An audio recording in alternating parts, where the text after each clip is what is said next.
AF10 Hindi अध्याय 91 जिंगहा। Jinghai हमेशा से एक घमंडी आदमी रहा था। जब वह 3 साल का था तब उसे 5 स्टार आर्म्स प्रोफेशनल का दर्जा दिया गया था। असेंशन साम्राज्य के इतिहास में मुश्किल से 1000 लोगों को ही ऐसा दर्जा मिला था। उस दिन से उसके माता पिता की सहमति से उसे सरकारी गहन देखभाल में रखा गया। अपने चौथे जन्मदिन से पहले ही उसने स्विस आर्मी चाकुओं से खेलना शुरू कर दिया था और 7 साल की उम्र तक वह बंदूकें चलाने लगा था। जब उन्होंने स्कूल जाना शुरू किया तो उन्होंने रॉयल ब्लू एजुकेशन प्रोग्राम में प्रवेश लिया, जिसकी शुरुआत रॉयल ब्लू एलिमेंट्री स्कूल से हुई, फिर रॉयल ब्लू मिडिल स्कूल में प्रवेश लिया और अंततः रॉयल ब्लू अकेडमी में प्रवेश लिया। उसे सर्वोत्तम शिक्षा, सर्वोत्तम पोषण योजनाएं और सर्वोत्तम देखभाल और ध्यान मिला जिसकी कोई अपेक्षा कर सकता है। अपने 18वें जन्मदिन से पहले ही वह सर्वाधिक योग्य नाबालिगों की सूची में शीर्ष 1000 में शामिल था और 18 वर्ष का होने के बाद भी वह शीर्ष 10,000 योग्य कुंवारे लोगों की सूची में शामिल था। हालांकि 5 साल पहले रॉयल ब्लू अकादमी से स्नातक होने के बाद जीवन उनके लिए उबाऊ हो गया। उसकी पारिवारिक पृष्ठभूमि उसके साथियों जितनी अच्छी नहीं थी, इसलिए उसे सेना में आगे बढ़ना मुश्किल लग रहा था। विद्रोही जो अपना समय असेंशन साम्राज्य को ध्वस्त करने में लगा रहे थे, एक विदूषक से ज्यादा कुछ नहीं थे जो कभी कभार ही झड़पें कर पाते थे। और पर्याप्त ऊंची रैंक के बिना उस पर चंद्रमा और मंगल पर विद्रोहियों को दबाने वाले अभियानों का हिस्सा बनने के लिए पर्याप्त भरोसा नहीं किया जा सकता था।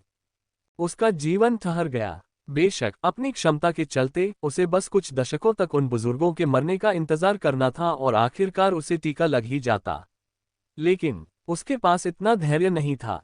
मेटामॉर्फोसिस शुरू होने से पहले विद्रोही सेना के एक सदस्य ने उससे संपर्क किया था। घटना की रिपोर्ट करने के बजाय जैसा उसे करना चाहिए था, उसने उसे अपने तक ही सीमित रखा। उसे सबसे ज्यादा रोमांच चाहिए था। उसे लड़ाई पसंद थी और वो घटिया वर्चुअल रियलिटी पॉड्स उसके लिए किसी काम के नहीं थे। अगर उसकी जान पर बन न आती तो क्या होता? अगर उसे अपना खून खौलता हुआ महसूस न होता? अगर उसे अपने प्रतिद्वंदी की जान अपनी उंगलियों के बीच से फिसलती हुई महसूस न होती? उसे और अधिक की जरूरत थी।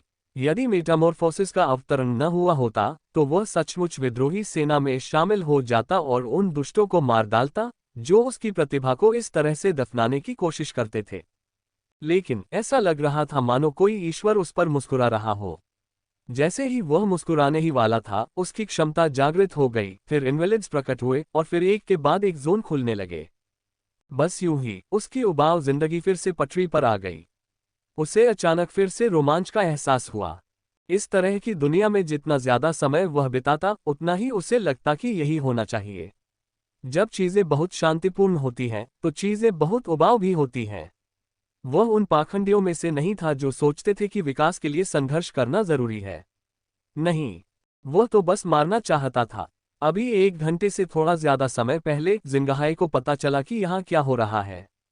जब उसे बताया गया कि लियोनेल बिल्कुल अकेला है और असल में अपनी पीठ पर एक लड़की को उठाए हुए है, तो उसने इसमें शामिल होने से इनकार कर दिया। इतना उबाऊ शिकार, भला उससे क्या लेना देना? उसने कभी सोचा भी नहीं था कि यह शिकार इतना दिलचस्प होगा। उसे थोड़ी उत्सुकता हुई, मानो किसी बिल्ली को कोई प्यारा चूहा मिल गया हो।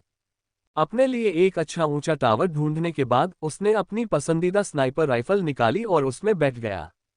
अगर कोई उनके व्यक्तित्व को जानता और उन्हें अब देखता तो उसे ये दृश्य उनकी उम्मीदों से बिल्कुल अलग लगता। एक ऐसा व्यक्ति जो युद्ध और रक्त के लिए जीता था, इतने लंबे समय तक कैसे गतिहीन रह सकता है? यहां तक कि सांस भी नहीं लेता, कोई नहीं बता सकता। फिर भी जिंगहाई ने ठीक यही किया था। उसकी दाहिनी आंख दूरबीन पर टिकी रही, उसकी राइफल की नली किसी शांत झील की सतह की तरह स्थिर रही। अपने शिकार को देखने के बाद भी उसकी धड़कनें धीमी और स्थिर रहीं। कोई अंदाजा भी नहीं लगा सकता था कि यह वही आदमी था जिसका उसने 1 घंटे से ज्यादा इंतजार किया था। मानो उसकी स्नाइपर राइफल उसके शरीर का ही एक हिस्सा हो। उसने एक गहरी सांस के साथ ट्रिगर दबा दिया। जैसे ही उसने सांस छोड़ी, गोली मानो किसी रस्सी पर बंधी हुई बैरल से निकली और उसके शिकार के कंधे को चीरती हुई निकल गई। टकराना। तभी जिंगहाई की उम्मीदों से बिल्कुल उलट कुछ हुआ। दूसरी गोली की आवाज उसकी बंदूक से नहीं, बल्कि उसके शिकार से आई थी।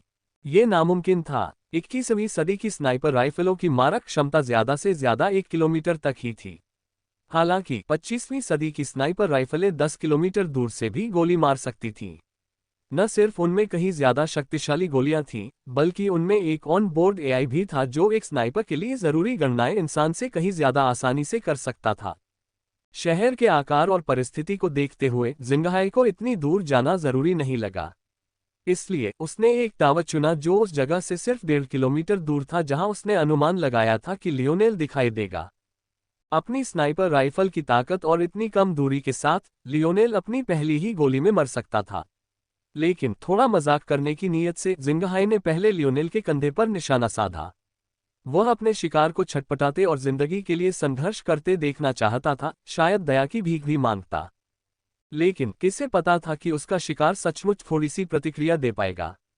इस तरह जो गोली उसकी बांह उड़ा देने लायक होनी चाहिए थी, उसे सामरिक कवच ने रोक दिया, जिससे उसकी गति कुछ कम हो गई और उसकी बांह में ही जा लगी। और जैसे कि यह काफी चौंकाने वाला नहीं था, बिना किसी हिचकिचाहट के उसका शिकार उसकी दिशा में मुड़ गया, मानो उनकी निगाहें असंभव रूप से लंबी दूरी पर मिल सकती थीं और एक ही गोली चला दी। जिंगहाई इसे महसूस कर सकता था। वह गोली आत्मविश्वास से चमक रही थी और टपक रही थी। उसने एक पल भी गोली नहीं चलाई और न ही उसके जमीन पर गिरने का इंतजार किया। उसका शिकार मुड़ा और पाक में दौड़ा और छोटे से जंगल की गहराइयों में गायब हो गया। जिंगहाई के होश उड़ गए। ये नामुमकिन था, पर उसे पता था कि क्या होगा। ये गोली उससे लगेगी। वह लगभग मर चुका था। ये कितना मजेदार मजाक था। जिंगहाई कितना क्रूर था। अगर कोई उससे बताता कि कोई एक ही हाथ से साधारण राइफल से निशाना साधकर 1 किलोमीटर दूर से भी सटीक निशाना लगा सकता है, तो वो उस इंसान को अपने पसंदीदा स्विस आर्मी चाकू से टुकड़े टुकड़े कर सकता था। लेकिन अब ये सब उसके सामने घटित हो रहा था। गोली हवा को चीरती हुई रात के आसमान में अदृश्य हो गई। कभी कभी वह चांदनी की किरणों को पकड़ लेती और एक खूबसूरत चांदी की चमक बिखेरती, और फिर गायब हो जाती, मानो शून्य में समा गई हो। सस गोली टावर में जा लगी। अंतिम क्षण में जिंगहाई ने पलकें झपकाईं, गायब हो गया और उसके बाईं ओर 1 मीटर दूर दिखाई दिया। टकराना, सन्नाटा छा गया। अब ऊंची मीनार में सिर्फ जिंगहाई की उखड़ी सांसें सुनाई दे रही थीं। उसने तब भी कोई प्रतिक्रिया नहीं दी जब उसकी स्नाइपर राइफल से छर्रे के तेज टुकड़े उस पर हमला करते और उसके शरीर को चीरते हुए महसूस हुए। काफी देर बाद जिंगहाई पूरी तरह नंगा खड़ा था। अगर कोई और होता तो उसकी सैन्य वर्दी और साज सामान जमीन पर पड़े देख पाता, जहां वह अभी कुछ देर पहले पड़ा था, जलकर राख हो गया था। जहां तक उसकी स्नाइपर राइफल की बात है, वह टुकड़ों में बिखरी हुई थी। धीरे धीरे जिंगहाई बैरल के अवशेषों तक पहुंचा। वह ऐसे फट गया था मानो उसके अंदर कोई विस्फोट हुआ हो। जिंगहाई को कुछ देर लगी, लेकिन आखिरकार उसे समझ आ गया। जैसे ही उसने अपने शिकार पर गोली चलाई, उसने उसे अपनी लोकेशन के बारे में सब कुछ बता दिया। पलक झपकते ही उसके शिकार ने वह जानकारी हासिल कर ली और जवाबी फायर कर दिया। गोली इतनी सटीक थी कि गोली उसी नोजल में जा लगी जहां से असली गोली निकली थी, और जिंगहाई की जान जाते जाते बची। इस समय जिंगहाई की हालत बहुत खराब थी। छर्रे उसके शरीर के दाहिने हिस्से में घुस गए थे। शुक्र है कि उसने पलकें झपकाने का सही समय चुना था ताकि विस्फोट का जोर उससे बच जाए। लेकिन वह अभी भी थोड़ा घायल था। जिंगहाई मुस्कुराया। खून से लथपथ चेहरे के साथ मुस्कुराता हुआ एक आदमी देखकर ही सिहरन हो जाती थी। लेकिन ये और भी अश्लील हो गया जब जिंगहाई पागल कुत्ते की तरह अपने होंठ चाटने लगा। ये शिकार, वह इसे चाहता था। अपने टावर से माइल्स और शिमोन ने मुस्कुराते हुए ये सब होते देखा। पहले तो उन्हें लगा कि लियोनेल बस एक बेजान मुर्गे की तरह छटपटा रहा है। उन्हें पूरी उम्मीद थी कि स्नाइपर दूसरी बार गोली चलाकर उसकी जान ले लेगा। लेकिन जिस दूसरी गोली की उन्हें उम्मीद थी, वह कभी नहीं आई। बस यही वजह थी कि लियोनेल की एक ही गोली स्नाइपर को चकनाचूर करने में कामयाब रही या फिर उसे मार ही डाला। दोनों ने एक दूसरे की ओर देखा, उनके बीच ठंडक का संकेत स्पष्ट था। माइल्स के लिए वह लियोनेल और आयना को इस मामले से बाहर रखना चाहता था ताकि वह रॉयल ब्लू प्रांत की स्थिति को बेहतर ढंग से नियंत्रित कर सके। उसके पिता के राजधानी चले जाने के बाद यह उसके लिए अपना अधिकार स्थापित करने और कुछ शक्ति हासिल करने का समय था। दो वेरिएंट्स के अचानक प्रकट होने से उसकी योजनाएं लगभग असंभव हो जाती। बदकिस्मती से बिना किसी वाजिब वजह के उसने एक वेरिएंट पर हाथ डालने की हिम्मत नहीं की, धोखी तो बात ही छोड़िए। लेकिन किसे पता था कि लियोनेल हत्या जैसी मूर्खतापूर्ण हरकत कर देगा। ये तो मानो आसमान से गिरकर उसकी गोद में आ गिरा। शिमोन के लिए उसका लक्ष्य और भी स्पष्ट था। ब्रेजिंगर परिवार का एक नाजायज बच्चा अब इतनी ताकत हासिल कर सकता है, ये बात उनके लिए स्वीकार करना नामुमकिन था। हालात ऐसे थे कि आयना के वेरिएंट होने की जानकारी सिर्फ उसे ही थी, क्योंकि सिर्फ वही बाहरी दुनिया पर ध्यान देता था। परिवार के दूसरे सदस्य और उनके जैसे परिवार ऐसा करने से कतराते थे। हालांकि अगर परिवार को आयना के अस्तित्व के बारे में पता चला और उन्हें एहसास हुआ कि उसने कार्रवाई की थी लेकिन उसे वापस लाने में असफल रहा, तो उसे निस्संदेह कुछ सजा भुगतनी पड़ेगी। बदकिस्मती से दोनों के हाथ बंधे हुए थे। एक के पास एक ऐसी क्षमता थी जो लियोनेल के सामने बेकार थी, और दूसरा अपने आनुवंशिक रूप से संशोधित अनुचरों के बिना कुछ भी नहीं था। वे बस खड़े होकर चीजें होते हुए देख सकते थे। तारांकन। हालांकि लियोनेल उस छोटे से जंगल में भाग गया था, उसे उम्मीद नहीं थी कि वहां उसे ज्यादा छुपने की जगह मिलेगी। दरअसल इस बात की पूरी संभावना थी कि यहाँ कोई और घात लगाकर बैठा हो। आखिरकार यह कोई असली जंगल नहीं था, यह तो बस एक पार्क था। वह कैसे उम्मीद कर सकता था कि उसे छिपने के लिए घनी वनस्पतियां और पत्ते मिलेंगे। इस स्थान पर आशा रखने के बजाय लियोनेल पहले पेड़ के पीछे रुक गया। आयना की कुल्हाड़ी इतनी बड़ी थी कि उसे पूरा भरोसा था कि वह उनके सिर और पीठ के पिछले हिस्से की रक्षा कर सकेगी। उसे बस अपने सामने की ओर ध्यान केंद्रित करना था, लेकिन उसे फुर्ती दिखानी थी, क्योंकि अब जब उसकी जगह का पता चल गया था तो ये कहना मुश्किल था कि दूसरे दस्ते उसकी पीठ से आएंगे या नहीं। लियोनेल ने दांत पीसते हुए कंधे में लगी गोली खींच ली। आखिरी सेकंड में उसकी हरकत की वजह से गोली ज्यादा अंदर तक नहीं घुसी थी। वह अपने काले सामरिक कवच से प्रभावित हुए बिना नहीं रह सका। उसने अपना बायां कंधा थोड़ा सा हिलाया। यह दर्दनाक है, लेकिन इतना नहीं कि शरीर अपंग हो जाए। चलो चलें। लियोनेल की आंखों में एक ठंडी चमक थी और वह आगे की ओर भागा। इस छोटे से जंगल में छिपे लोगों ने कभी नहीं सोचा था कि वह पेड़ों की पहली पंक्ति पर रुकेगा, लेकिन ऐसा भी लग रहा था कि वे इस बात से अनजान थे कि विश्राम के उस क्षण में उसने उनके घात के सभी स्थानों को देख लिया था। लियोनेल ने अपनी राइफल अपने स्पेटियल ब्रेसलेट में डाल ली और 2 हैंडगन निकाल ली। बस उन्हें ही चाहिए थी। बिना एक पल भी रुके उसने अपनी बाहें ऊपर उठा ली। लियोनेल के हाथों का अपना ही दिमाग था। एक पल में वे चाबुक से भी तेज चलते तो अगले ही पल मूर्ति की तरह स्थिर हो जाते। स्थिरता के उन क्षणों में जंगल में एक गोली की आवाज गूंजती, उसके बाद हल्की सी चमक और पुरुषों और महिलाओं की दबी हुई कराहें और दर्द भरी चीखें सुनाई देती। प्रकाश की वे हल्की सी चिंगारियां कभी कभी लियोनेल के चेहरे को रोशन कर देती थीं। हेलमेट के पीछे छिपकर भी कोई उसकी भौहों की कोमलता और उसकी बंद आंखों की सहजता देख सकता था। अगर वह इतनी तेजी से न हिल रहा होता तो कोई सोचता कि वह सो रहा है। लियोनेल कुछ ही मिनटों में जंगल से भाग गया। उसके पीछे बस लाशें और पेड़ों की एक कतार बची थी जिनके तने में गोली का एक छेद था। लियोनेल के हेलमेट के अंदर गहरी सांसें धुंधली हो गईं और वह पार्क के किनारे दौड़ता हुआ आगे बढ़ गया।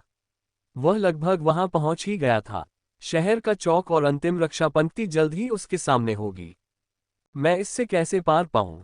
जैसे ही उसका दिमाग बेकाबू हो रहा था, लियोनेल ने एक दूसरा टैक्टिकल हेलमेट निकाला और उसे आयना के सिर पर पहना दिया।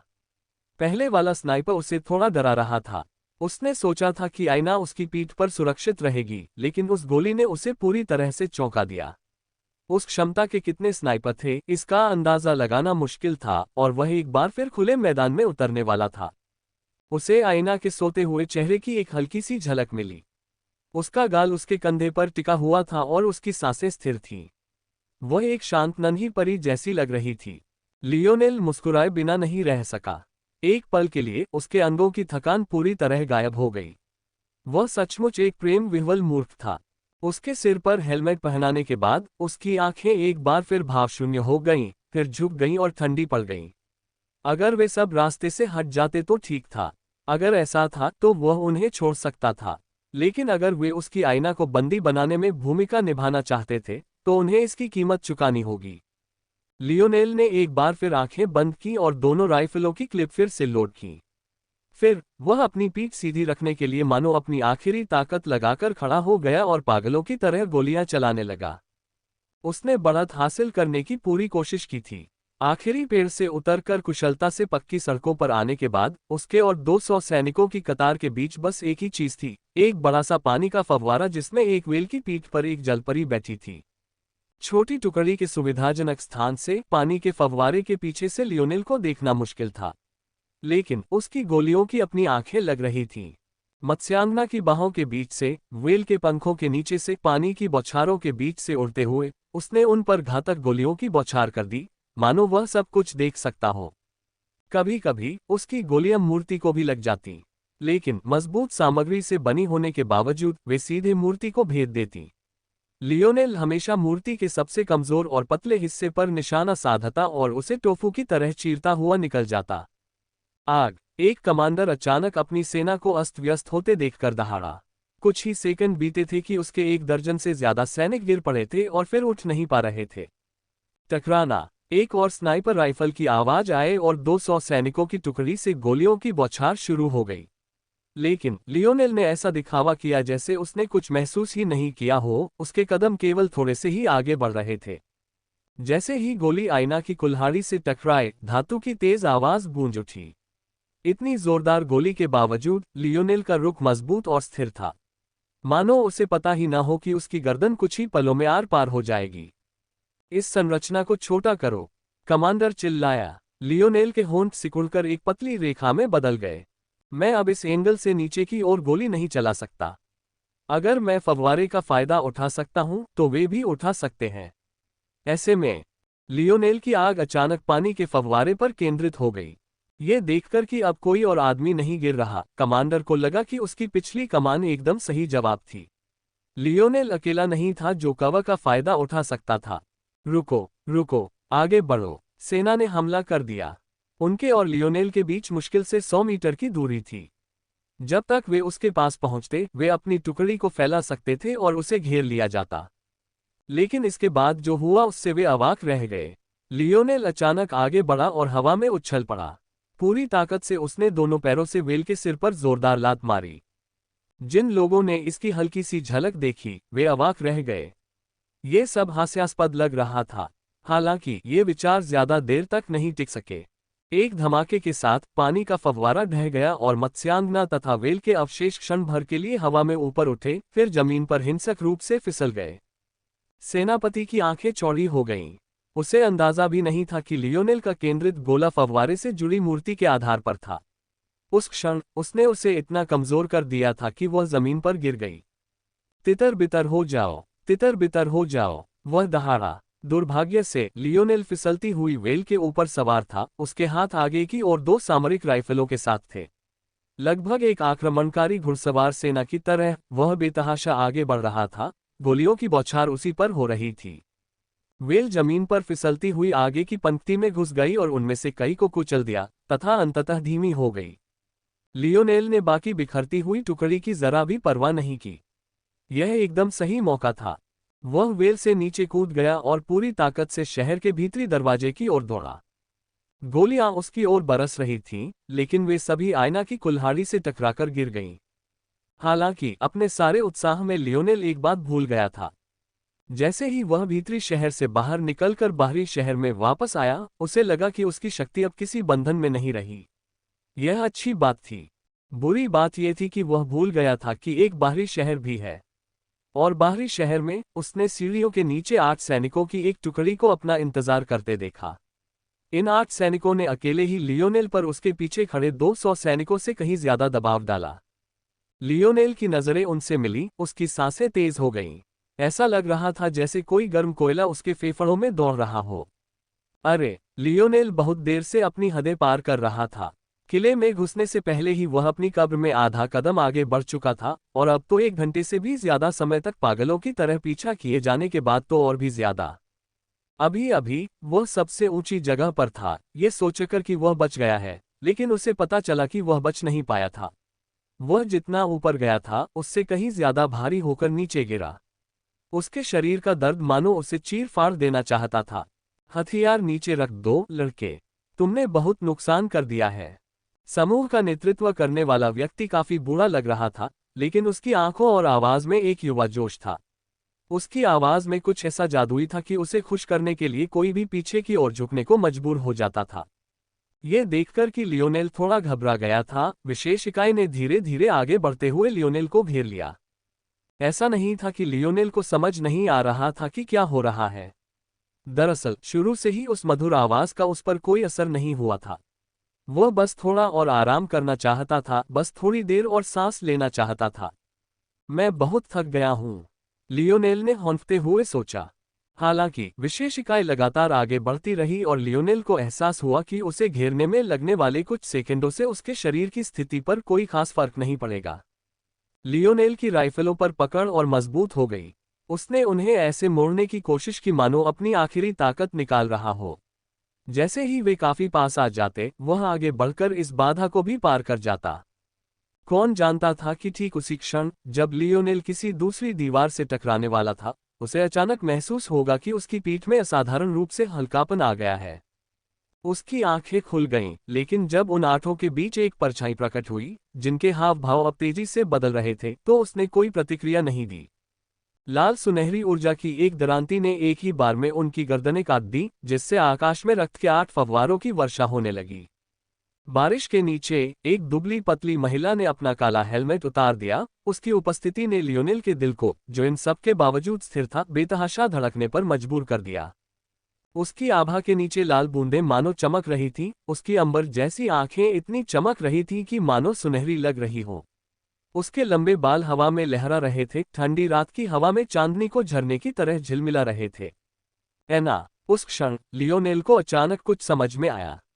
साम्राज्य की विश्लेषण मशीनों के अनुसार आईना की क्षमता उपचारात्मक श्रेणी में आती थी। लियोनेल को ये बात हमेशा से अजीब लगती थी, क्योंकि जिस तरह से आईना ने अपनी क्षमता का वर्णन किया था, उससे ऐसा लगता था कि उसका उपचार से कोई लेना देना नहीं है। लेकिन अब लग रहा था कि वह गलत था। हो सकता है कि उपचार ही आईना की क्षमता का आधार और उसकी ताकत का मूल हो, लेकिन उसका उपचार सिर्फ उसके अपने शरीर पर ही काम करेगा।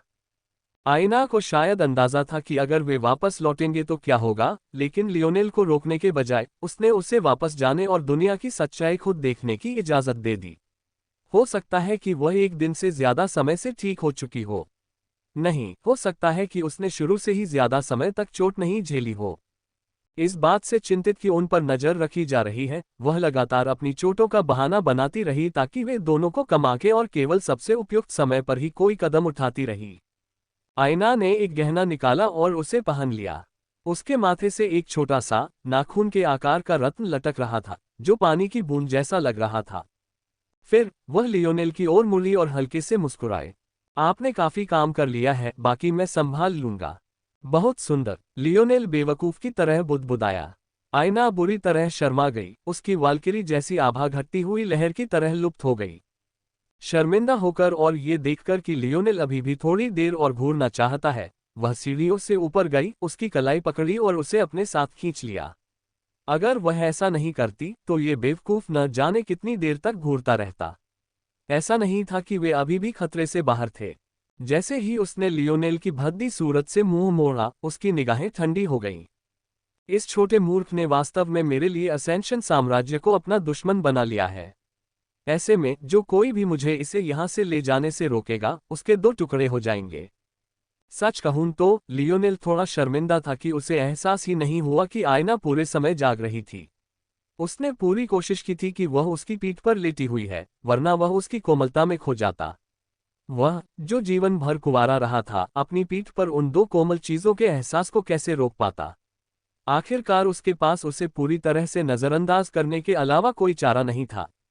लियोनेल ने आईना की गति से दौड़ते हुए अपना सिर हिलाया। अब जब उसकी पीठ का वजन कुछ 100 पाउंड कम हो गया था, तो उसकी थकान अब उतनी ज्यादा नहीं लग रही थी। खैर, ये बात और यह भी कि उसकी जरूरत नहीं लग रही थी। आईना एक महिला तोपखाने की टुकड़ी की तरह थी। उसे लियोनेल की मदद की बिल्कुल भी जरूरत नहीं थी। वह कभी कभार ही दूर से किसी खतरे पर निशाना साध पाता था। अब चूंकि उसकी सेना पर कोई प्रतिबंध नहीं था, इसलिए ऐसा लग रहा था कि उसकी आंतरिक दृष्टि लगभग 10 गुना बढ़ गई है। वह जो देख पा रहा था, उसमें एक तरफ तीक्ष्णता थी और दूसरी तरफ अस्पष्टता। लगभग 200 मीटर के दायरे में वह चीजों को ऐसे देख पा रहा था मानो वह उन्हें अपनी आंखों से देख रहा हो। 200 से 1000 मीटर के बीच धीरे धीरे सब कुछ धुंधला होता गया, यहां तक कि उसे कुछ भी समझ नहीं आ रहा था। जब उसने इस धुंधले क्षेत्र को आदिम चेतना की आदिम प्रवृत्तियों के साथ जोड़ा, तो वह उन सामान्य क्षेत्रों को भांप पाया जहां खतरा और हत्या की आशंका थी। इस तरह उसने उन दिशाओं में चेतावनी भरे गोले दागे। चाहे वह उन्हें लगे या नहीं, उसे परवाह नहीं थी। वह बस उनकी लय बिगाड़ना चाहता था ताकि वे आयना पर हमला न कर सकें। लियोनेल को यह अंदाजा नहीं था कि आयना को वास्तव में उसकी मदद की कोई जरूरत नहीं थी। गोलीबारी बंद करो, तुम सिर्फ हमारी सही जगह का खुलासा करोगे। उन्हें निशाना लगाने दो, वे तुम्हारे सिर का एक बाल भी नहीं छू पाएंगे। लियोनेल ने ये शब्द सुने तो उसकी आंखें झपक गईं। भूमिकाएं अचानक कैसे बदल गईं? वह संकटग्रस्त युवती कब बन गया? लियोनेल को यह समझने में अधिक समय नहीं लगा कि आयना का आत्मविश्वास कहां से आया था। वे घनी आबादी वाले आवासीय क्षेत्र में घुस गए। शहर के भीतरी दरवाजों से लेकर बाहरी दरवाजों तक एक मुख्य सड़क थी जो सीधी होकर दोनों दरवाजों को जोड़ती थी। यह कोई बहुत अच्छी डिजाइन नहीं थी क्योंकि अगर मुख्य दरवाजे गिर जाते तो किले में सेंध लगाना आसान हो जाता, लेकिन लियोनेल ने मान लिया कि सुविधा के लिए ऐसा किया गया होगा। लियोनेल को लगा कि आयना मुख्य सड़क से बचकर निकल जाएगी। अब उनका एकमात्र फायदा यही था कि वे दोनों सिर्फ एक ही थे। उन्हें इसका फायदा उठाकर कोई दूसरा रास्ता ढूंढना चाहिए। लियोनेल को यकीन नहीं था कि ल्यूम परिवार इतना मूर्ख होगा कि सिर्फ एक दरवाजे वाला शहर बसा ले। हो सकता है माइल्स ने अपनी क्षमता से बाकियों को छिपा दिया हो। ऐसे में उसे बस पास जाना था ताकि वह आंतरिक दृष्टि से उनके आर पार देख सके। लेकिन आयना ने ऐसा नहीं किया। वह सीधी मुख्य सड़क पर दौड़ी। अगर कोई आता तो उसे काट देती। अगर 2 आते तो दोनों के सिर कट जाते। अगर 10 आते तो भी सब गिर जाते। उसकी कार्यकुशलता इतनी भयावह थी कि लियोनेल सुन्न पड़ गया। लियोनेल को भीतरी शहर से बाहर निकलने में लगभग 2 घंटे लगे, लेकिन आयना 20 घंटे से भी कम समय में किले के दरवाजे तक पहुंचती दिख रही थी। उसे कोई नहीं रोक सकता था। सच तो ये था कि ऐसा इसलिए था क्योंकि बाहरी शहर में कोई भी फोर्स डिस्टर्बिंग टावर नहीं था, इसलिए यहां उपलब्ध तकनीक बहुत कमजोर थी। लेकिन लियोनेल शायद ये बात भूल गया था और आयना की बस अंतहीन प्रशंसा ही करता रहा। रुको, अगला बेचारा कमांडर आगे आया और उन्हें रोकने की कोशिश करने लगा। बदकिस्मती से उसका भाग्य भी उससे पहले आने वालों से ज्यादा अलग नहीं था। ऐसा नहीं था कि सभी विशेष इकाइयां किले में बेकार पड़ी रहेंगी। आयना ने जिस इकाई को एक झटके में मार गिराया, वह अकेली ऐसी इकाई थी जो किसी दूर परिधि पर तैनात नहीं थी। अचानक आयना की आंखें चमक उठीं जब स्नाइपर राइफल की आवाज सुनाई दी। लियोनेल का दिल रुक गया। उसे महसूस हो रहा था कि गोली उसकी आंतरिक दृष्टि की तेज सीमा में घुस गई है और वह देख सकता था कि गोली आयना के माथे पर बिल्कुल सही निशाना साध रही है। लेकिन वह उसे रोकने के लिए पर्याप्त तेज नहीं था। कौन जानता था कि गोली चलने से पहले ही आयना हिलने डुलने लगेगी। वह चिंता में इतना खोया हुआ था कि उसे ध्यान ही नहीं आया कि आयना बहुत पहले ही उस ओर अपना ध्यान मोड़ चुकी थी। उसकी कुल्हाड़ी नीचे की ओर झुकी और गोली 2 टुकड़ों में बंट गई। बिना रुके उसने एक और कदम आगे बढ़ाया और फिर से वार किया तथा लियोनेल पर निशाना साधते हुए एक और गोली दाग दी। लियोनेल ने आश्चर्य से पलकें झपकाईं। वह गोली से तेज नहीं थी, उसने तो बस गोली के यहां पहुंचने से पहले ही ऐसा व्यवहार किया जैसे उसने पहले ही इसकी भविष्यवाणी कर दी हो। एक क्षण बाद लियोनेल की नजर आयना के सिर पर बंधे हेडपीस पर पड़ी। वह एक नाजुक हार जैसा था जो उसके सिर पर हेडबैंड की तरह लिपटा हुआ था। वह अनोखा गहना उसके माथे से पानी की एक साफ बूंद की तरह लटक रहा था। उसे अचानक समझ आ गया, लियोनेल को अर्ध कांस्य पुरस्कार मिला है, आयना को भी क्यों न मिले। आयना पीछे मुड़ी और फिर से आगे बढ़ी। उसकी कुल्हाड़ी बारी बारी से सिर काटने और गोलियों को काटने लगी। जिस तरह से उसका शरीर अपने शरीर से दुगने आकार के उस युद्ध कुल्हाड़े के साथ नाच रहा था, उससे वह किसी लाल परी जैसी लग रही थी। रात चारों ओर अंधेरी थी, सिर्फ उसके शरीर के चारों ओर फैली लाल सुनहरी आभा को छोड़कर। उद्धरण चिन्ह ...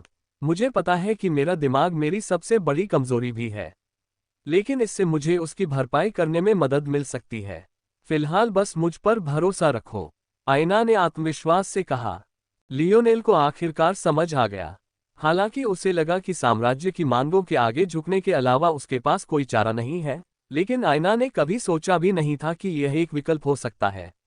उसने यह बात छिपाई कि उसके पास ये खजाना है और यही वजह थी कि वेरेरेट उसे अचानक पकड़ पाया। अब जब बात यहां तक पहुंच गई थी तो उसे इसे और छिपाने की कोई जरूरत नहीं थी। अच्छा, मुझे चिंता थी कि कहीं जूनियर गवर्नर ड्यूक आखिरी बार आकर आयना को अचानक पकड़ न ले, लेकिन अगर उसका दिमाग एक अर्ध कांस्य खजाने से सुरक्षित है जो उसकी समझ को बढ़ाने में सक्षम लगता है, तो कोई समस्या नहीं है। लियोनेल को लगा कि आखिरकार अब वो चैन की सांस ले सकेगा।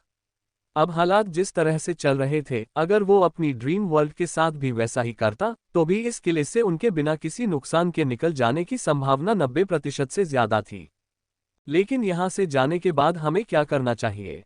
लियोनेल ने भौहें चढ़ाईं। आखिरकार उसे एहसास हुआ कि पृथ्वी छोड़ना ही एकमात्र विकल्प था। यहां रहने का कोई रास्ता नहीं था। उनके पास बस यही उम्मीद थी कि शब्दकोश उन्हें कोई ऊंचा रैंक वाला जोन दे दे जहां वे प्रवेश कर सकें और किसी दूसरी दुनिया में टेलीपोर्टेशन का इनाम जीत सकें। अंकल मोंटेज शायद मुझे बता सकेंगे कि कौन सी दुनिया अपेक्षाकृत अधिक सुरक्षित है और बाहरी लोगों को अधिक स्वीकार करती है। जब ये घटना घटी तो लियोनेल अपने विचारों में खोया हुआ था। धमाका इतना जोरदार था कि उसे काफी देर तक कुछ सुनाई नहीं दिया। नहीं, उसे कुछ सुनाई दे रहा था। यह एक तेज तेज आवाज थी। अगर लियोनेल को कोई ऐसी चीज चुननी होती जो उसे याद दिलाती, तो उसे तुरंत दिल की धड़कन रुकने की आवाज याद आती। ये वैसी ही आवाज थी जैसी किसी अस्पताल के आपातकालीन कक्ष में बार बार सुनाई देती। उसके कानों से खून टपक रहा था और एक तीखी गर्मी ने उसे जकड़ लिया था। मानो अदृश्य आग की एक दीवार उसके शरीर पर टूट पड़ी हो। उसके साथ आने वाली हवा इतनी तेज थी कि वह अपने पैरों से गिरकर गिर ही जाता। गर्मी इतनी ज्यादा थी कि लियोनेल के पास आंखें बंद करने के अलावा कोई चारा नहीं था। आखिरी नजारा जो उसने देखा वह था आईना का उसके सामने जमी हुई हालत।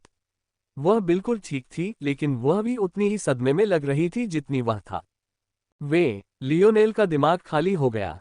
उसने फिर आंखें खोली तो आईना उसी जगह पर थी, लेकिन आगे जो रिहायशी घर थे वे उड़कर बिखर गए थे। चारों तरफ पत्थर और मलबे की बारिश हो रही थी।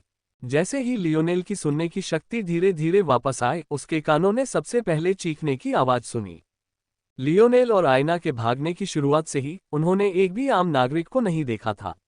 वे अपने घरों में दुबके हुए थे, किसी भी तरह की परेशानी में नहीं पड़ना चाहते थे। इसी तरह उन दोनों ने उन्हें अकेला छोड़ दिया। लेकिन अब उनकी चीखें उनके कानों में गूंज रही थीं, मानो विश्वासघाती राक्षस उनके दिलों को नोच रहे हों। हाँ, लियोनेल का निचला होंठ ढीला पड़ गया। एक ऐसी आवाज जो एक उदास हंसी और उनके लिए धन्यवाद से निकलती हुई आह का मिश्रण लग रही थी। दूर एक टावर पर माइल्स बिना किसी भावना के देख रहा था। वे बस इसलिए चूक गए थे क्योंकि बिना फोर्स के टावरों को नुकसान पहुंचाए उनके पास कमजोर तकनीक थी जो थोड़ी कमजोर थी। लेकिन उसे पूरा भरोसा था कि दूसरी बार ऐसा नहीं होगा। शहर के अंदरूनी इलाके में ऐसी कोई चाल चलने की उसकी हिम्मत नहीं हुई। वे लोग कुलीन थे, लेकिन समाज के ये गरीबी से त्रस्त जोक उसके लिए क्या मायने रखते थे। फिर से गोली चलाओ, उसने ठंडे स्वर में कहा। एक और गोलाबारी हुई। इस बार निशाना सही लगा। लियोनेल ने खुद को झकझोरकर जगाया, अपनी बची हुई ताकत को इकट्ठा करते हुए आईना को आगे बढ़कर उसे अपनी बाहों में लेने दिया। उसने आईना को पूरी तरह से ढकने की कोशिश की, उम्मीद करते हुए कि उसकी कुल्हाड़ी बाकी हमले को रोक देगी। धमाका। लियोनेल ने अपने जीवन में पहले कभी ऐसा दर्द महसूस नहीं किया था, मानो उसके शरीर पर ऐसा आघात हुआ हो। बिना किसी संदेह के वह उड़ गया। अब वह ऊपर नीचे का भी पता नहीं लगा पा रहा था। ये बताना तो दूर की बात है कि वह कितनी दूर उड़ गया था। उसकी गर्दन पर बंधा अर्धकांसे का चेन वाला हार टूट गया। बस एक छोटी सी दरार थी, लेकिन उसकी आवाज लगभग बम जितनी ही तेज थी। या शायद लियोनेल की ध्वनि बोध भी पूरी तरह से खत्म हो गई थी। उसे सच में कुछ समझ नहीं आ रहा था। एना, एना, लियोनेल दहाड़ा, अपनी आवाज बमुश्किल सुन पा रहा था। पूरी ताकत से चिल्लाने के बाद ही उसे अपनी आवाज हल्की सी सुनाई दी। आईना की हालत उससे कहीं ज्यादा दयनीय थी। उसने उसकी पीठ ढकने की पूरी कोशिश की थी, जबकि उसकी कुल्हाड़ी ने उसके सामने के हिस्से को काफी हद तक ढक रखा था, लेकिन उसके पैर और कुछ बाहें पूरी तरह से खुली हुई थीं। लियोनेल की धुंधली दृष्टि उसे देखकर भर आई। उसके गले में एक गांठ जल्दी से सूज गई। उसके पैर पहचान से परे झुलस गए थे। जो कभी नाजुक गोरी त्वचा थी, वो पहचान से परे काली पड़ गई थी। हालत इतनी बुरी थी कि उससे खून भी नहीं निकला, यहाँ तक कि उसका खून भी जलकर राख हो गया था। उसकी बाहें थोड़ी बेहतर स्थिति में थीं, लेकिन इससे स्थिति और भी भयावह हो गई थी। चौथी डिग्री के गंभीर जलने से उसकी हड्डियां लगभग नंगी हो गई थीं। उसका मांस लगभग पानी की तरह उबल रहा था, जिससे ऐसा दृश्य बन रहा था कि पेट में मरोड़ उठती। लियोनेल के घुटने और हथेलियां मानो उसे घेरे हुए थीं, मानो कोई मां अपने बच्चों की रक्षा कर रही हो। वह चीखना और दहाड़ना चाहता था, लेकिन उसके अंदरूनी अंग मानो उसे इसकी इजाजत नहीं दे रहे थे। उसके छिद्रों से खून रिस रहा था, जो आंशिक रूप से उसके शरीर पर लगी कालिख और मैल के कारण छिपा हुआ था। लियोनेल ने जल्दी से अपनी जेबें टटोली। जब उसे वह ब्रेसलेट मिल गया जिसकी उससे तलाश थी, तो उसने उसे आईना की कलाई पर पहना दिया। उसका दिल पश्चाताप से भर गया। मैं कितना बेवकूफ हूँ, मैं कितना बेवकूफ हूँ। मुझे उसे पहले ही दे देना चाहिए था। मैंने उसे पहले क्यों नहीं दिया? उसे ऐसा महसूस हुआ जैसे कोई उसकी छाती को नोच रहा है और उसका मांस खा रहा है। माया मकबरे से बाहर निकलने के बाद से ही उसके पास ये कंगन था। ये सिर्फ चौथे दर्जे का काला खजाना था, लेकिन चूंकि यह एक बार इस्तेमाल होता था, इसलिए यह अपने दर्जे के दूसरे खजानों से अनगिनत गुना ज्यादा शक्तिशाली था। उसने इसे सिर्फ आईना के लिए चुना था ताकि वह उसकी रक्षा कर सके और उसकी मदद कर सके। लेकिन जब उसने उसे कॉनराड को इस तरह मारते देखा, तो उसके मन में हर बात पर सवाल उठने लगे। ये जानने के बाद भी कि उसने यूरी की रक्षा के लिए कॉनराड को मारा था, वह उस दृश्य को भूल नहीं पाया। लियोनेल जानता था कि वह आईना को उससे भी ज्यादा पसंद करता है जितना वह खुद शब्दों में बयां नहीं कर सकता। लेकिन उसका एक हिस्सा हमेशा दबा हुआ था, एक ऐसा हिस्सा जो उसे स्वीकार नहीं कर पा रहा था। इसलिए उसने उसे वह ब्रेसलेट कभी नहीं दिया जिसे वह अपनी भावनाओं का प्रतीक मानता था। वो कितना बेवकूफ था, नामुमकिन सा बेवकूफ। पछतावा उसकी रगों में जहर की तरह रिस रहा था। लियोनेल अपने अंदरूनी अंगों के दर्द को नजरअंदाज करते हुए किसी क्रुद्ध जंगली जानवर की तरह दहाड़ा। वह खुद तो मुश्किल से उसकी आवाज सुन पाया, लेकिन उसकी आवाज पूरे किले में एक सदमे की लहर की तरह फैल गई।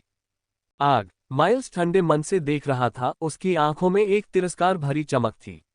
उसे बस यही अफसोस था कि इतना अच्छा खजाना शायद मलबे में नहीं बचेगा और उसे भी उनके साथ दफनाना पड़ेगा। बगल में शिमोन का चेहरा कहीं ज्यादा क्रूर था। उसे लियोनेल की आवाज याद आ गई जब उसने 2 घंटे पहले ही उस पर गोली चलाई थी। दुर्भाग्यपूर्ण, यही शब्द उसने कहे थे। मानो ये बातचीत उसके लिए अर्थहीन थी। लियोनेल को इस तरह अपमानित करने के बाद इस तरह तड़पते देखकर उसके दिल की जलन कम हो गई। ये बहुत बुरा है कि उस वेश्या का बच्चा अपने परिवार को दिए गए जीन का बदला चुकाए बिना ही मर जाएगा। लेकिन ऐसा ही हो। लियोनेल की पागल दहाड़ विस्फोट में डूब गई। धमाका। लियोनेल को अपने शरीर की हड्डियां टूटती और चटकती हुई महसूस हुई जब वह किसी भारी चीज से टकराया। उसकी नजर इतनी धुंधली थी कि वह देख नहीं पा रहा था कि वह कहाँ है। वह अपनी आंतरिक दृष्टि से ही मुश्किल से कुछ बता पा रहा था। उसे बस इतना पता था कि उसने आईना को पकड़ रखा था। लियोनेल ने अपने कान के पास एक कमजोर आवाज सुनी और साथ ही एक और खजाने के टूटने की आवाज भी। जिस कंगन का रत्न उसने अभी अभी आईना के हाथ में पहना था, वह टूटकर धुंधला हो गया और अपनी जगह से गिर गया। पहले तो उसने सोचा कि वह आवाज उसका नाम लेने की कोशिश कर रही है, लेकिन यह सच नहीं था। छोटे मूर्ख, ले लो। लियोनेल ने पलकें झपकाईं, उसे लगा जैसे उसकी छाती पर कुछ दबा हुआ है। जब उसकी चेतना लगभग आधी ही ठीक हुई थी, तभी उसे एहसास हुआ कि यह आईना बोल रही थी और वह उसकी छाती पर कुछ दबा रही थी। उसने नीचे देखा तो उसके हाथ और उसकी छाती के बीच एक लंबा और पतला कागज का टुकड़ा पड़ा था। नहीं, वह कपड़े के टुकड़े जैसा लग रहा था, उसे कागज कहना भी मुश्किल था। हालांकि लियोनेल को बस आईना का हाथ ही दिखाई दे रहा था। वह कैसे एक हाथ से अपनी कुल्हाड़ी पकड़े रही और दूसरे हाथ से उसे यह चीज, जो भी हो, देने में कामयाब रही, लियोनेल को समझ नहीं आया। यह एक टिक है, बस इसमें अपनी शक्ति डालो और यह तुम्हें एक दूसरी दुनिया में ले जाएगा। मैंने पहले ही इसकी जांच कर ली है। यह सुरक्षित होना चाहिए। लियोनेल की अभिव्यक्ति धुंधली हो गई, उसका गला सूख गया। आग। माइल्स ने एक बार फिर ठंडे स्वर में कहा। जूनियर गवर्नर ड्यूक, हम ऐसा नहीं कर सकते। वे दीवारों के बहुत पास आ गए हैं। अगर हम फिर से गोली चलाएंगे तो किले की सुरक्षा खतरे में पड़ जाएगी। कुछ विकलांग पहले ही शोर की ओर आकर्षित हो चुके हैं। टावर के अंदर चौकी का कमांडर झिझका, लेकिन फिर भी समझाने के लिए दांत पीसता रहा। माइल्स की हरकतों से वह पहले ही डर चुका था। अब जब उसे इतना अच्छा बहाना मिल गया था, तो उसे उसका इस्तेमाल करना ही था। माइल्स को भले ही आम लोगों की परवाह न हो, लेकिन कम से कम उसे अपनी सुरक्षा की तो परवाह थी। है ना? किसे परवाह है, हम तो एक और दीवार बना लेंगे, माइल्स ने ठंडे स्वर में कहा। उन्होंने इतने कम समय में इतनी बड़ी दीवार बना दी थी। वे इसे आसानी से दोबारा बना सकते थे। और हाँ, ये तो बस मरम्मत ही होगी, पूरी तरह से पुनर्निर्माण नहीं। इस बार एक अन्य अधिकारी ने हस्तक्षेप किया। जूनियर गवर्नर ड्यूक, दीवार बनाने के लिए हमने जिन मिश्र धातुओं का इस्तेमाल किया था, वे सभी इस तरह की किसी क्लास 9 रेड घटना के लिए आपातकालीन भंडार से ली गई थीं। वे पहले ही इस्तेमाल हो चुकी हैं और हमारे पास निकट भविष्य में ऐसे अयस्कों का दोबारा खनन करने की तकनीक या सुरक्षा नहीं होगी। सभी लोग अपनी सांसें रोककर जूनियर गवर्नर ड्यूक के जवाब का इंतजार कर रहे थे। उद्धरण चिन्ह ... सभी उपलब्ध इकाइयों को नीचे भेजें। सबने राहत की सांस ली। तुमने जूनियर गवर्नर ड्यूक की बात सुनी। आदेश भेजो। freewebnovel.com। रुको, माइल्स ने अचानक उन्हें रोक दिया, जिससे वे फिर से घबरा गए। टियर 5 एडमिरल बेनेट को भी बुलाओ। किले की दीवारों के पास लियोनेल को अभी भी एहसास नहीं हुआ था कि वह अपने असली लक्ष्य के इतने करीब पहुंच गया है। लेकिन अगर उसे एहसास भी होता तो अब उसके पास हिलने डुलने की भी ताकत नहीं थी और चारों तरफ दुश्मन थे। उद्धरण चिन्ह ... ले लो, आयना ने दृढ़ता से कहा। वे मुझे नहीं मारेंगे, ब्रा। जिंगर परिवार को मुझे चाहिए। वह कमजोरी से इधर उधर टटोलने लगी और किसी तरह एक गोली ढूंढने में कामयाब हो गई। यह आपकी क्षमता को 5 मिनट के लिए उत्तेजित कर सकता है, लेकिन यह आपको 3 दिनों के लिए थका देगा। इसे केवल तभी ले जब आपको दूसरी तरफ खतरा महसूस हो। एना जोर से खांसने लगी। ऐसा लग रहा है कि मैं बुरी हालत में हूं, लेकिन मेरा शरीर जल्द ही ठीक हो जाएगा। चिंता मत करो। लियोनेल ने आयना का हाथ पकड़ लिया, जो एक बार फिर उसकी छाती पर दबा हुआ था। ये कौन सी दुनिया है? लियोनेल ने कर्कश स्वर में पूछा। आयना के कोमल होठों पर मुस्कुराहट आ गई। ऐसा लग रहा था कि वह खुश है कि लियोनेल ये पूछेगा। इसे कहते हैं टैरन। वह थोड़ा हंसी, फिर खिलखिलाकर हंसी। उद्धरण चिन्ह ... लगता है सिर्फ हम ही नहीं हैं जिनकी नामकरण की समझ खराब है। ये सुनकर कि आयना की आवाज धीरे धीरे स्थिर हो रही है, लियोनेल मुस्कुराया। उसके छोटे से हाथ पर उसकी पकड़ थोड़ी मजबूत हो गई। ऐसा लग रहा था कि वह झूठ नहीं बोल रही थी। उसका शरीर वाकई आश्चर्यजनक गति से ठीक हो रहा था। तुम सही कह रही हो, पृथ्वी और भूभाग वाकई बुरे नाम हैं, लियोनेल ने हल्के से जवाब दिया। उसके शब्दों से आयना एक पल के लिए निश्चिंत हो गई, लेकिन आगे जो उसने सुना उसे सुनकर वह स्तब्ध रह गई। वहां मेरा इंतजार करना। मैं तुम्हें उस कंगन से कहीं बेहतर उपहार देने आऊंगा, मैं वादा करता हूं। आयना को प्रतिक्रिया करने का समय भी नहीं मिला, इससे पहले कि वह कागज जो उसने लियोनेल की छाती पर दबाया था, उसके माथे पर चिपक गया। आखिरी चीज जो उसने देखी वह थी लियोनेल की मुस्कुराहट और उसकी आंखों में कोमल प्रेमपूर्ण नजर उसके गायब होने से पहले। टेलीपोर्टेशन टिकट एक समय में केवल एक ही जीव के लिए काम कर सकता था। यहां तक कि जिस धातु आत्मा को आयना ने उसके लिए थामे रखा था, वह भी उसके साथ अंदर नहीं आ सकी। लेकिन लियोनेल शांत था, क्योंकि उसने अपने हाथ में लाल गोली देखी थी। बिना किसी हिचकिचाहट के वह कमजोरी से खड़ा हुआ और उसे निगल गया। लियोनेल ने अपनी आंखें जोर से बंद कर ली, मानो वह अपनी थकान दूर करने की कोशिश कर रहा हो। उसकी आंत में एक धधकता हुआ गर्म कोयला धंस गया। कुछ ही पल बाद वह फट गया। लियोनेल को ऐसा महसूस हुआ मानो उसके शरीर में सैकड़ों सांप दौड़ रहे हों, मानो उसकी सभी नसें, धमनियां और रक्त वाहिकाएं अचानक आग की लपटों में जल उठी हों। उसकी आंखें खुल गईं, उनके हल्के हरे रंग की गहराई में एक गहरा लाल रंग छिपा हुआ था। उसका सिर एक खास दिशा में थोड़ा घूम गया। उसकी निगाहों में ठंडक उभर आई। माइल्स और शिमोन को अपनी पीठ पर ठंडा पसीना महसूस हुआ। एक पल के लिए तो उन्हें सांस लेना भी मुश्किल हो गया, हिलना तो दूर की बात है। उद्धरण ... मुझे वहां पहुंचने और उन्हें इस अवस्था में मारने में 8 मिनट और 36 सेकंड लगेंगे। ये पर्याप्त समय नहीं है। लियोनेल ने कभी किसी को मारने की इतनी तीव्र इच्छा महसूस नहीं की थी। ये किसी की जिंदगी खत्म करने की चाहत से भी बदतर थी। यह इतनी गहरी थी कि उसके खून की गर्माहट महसूस करने की चाहत थी। वह नाराज था। बेशक वह उन्हें न मार पाने के कारण गुस्से में था, लेकिन उससे भी ज्यादा वह अपनी कमजोरी से नाराज था। ये घिसी पिटी बात लगी।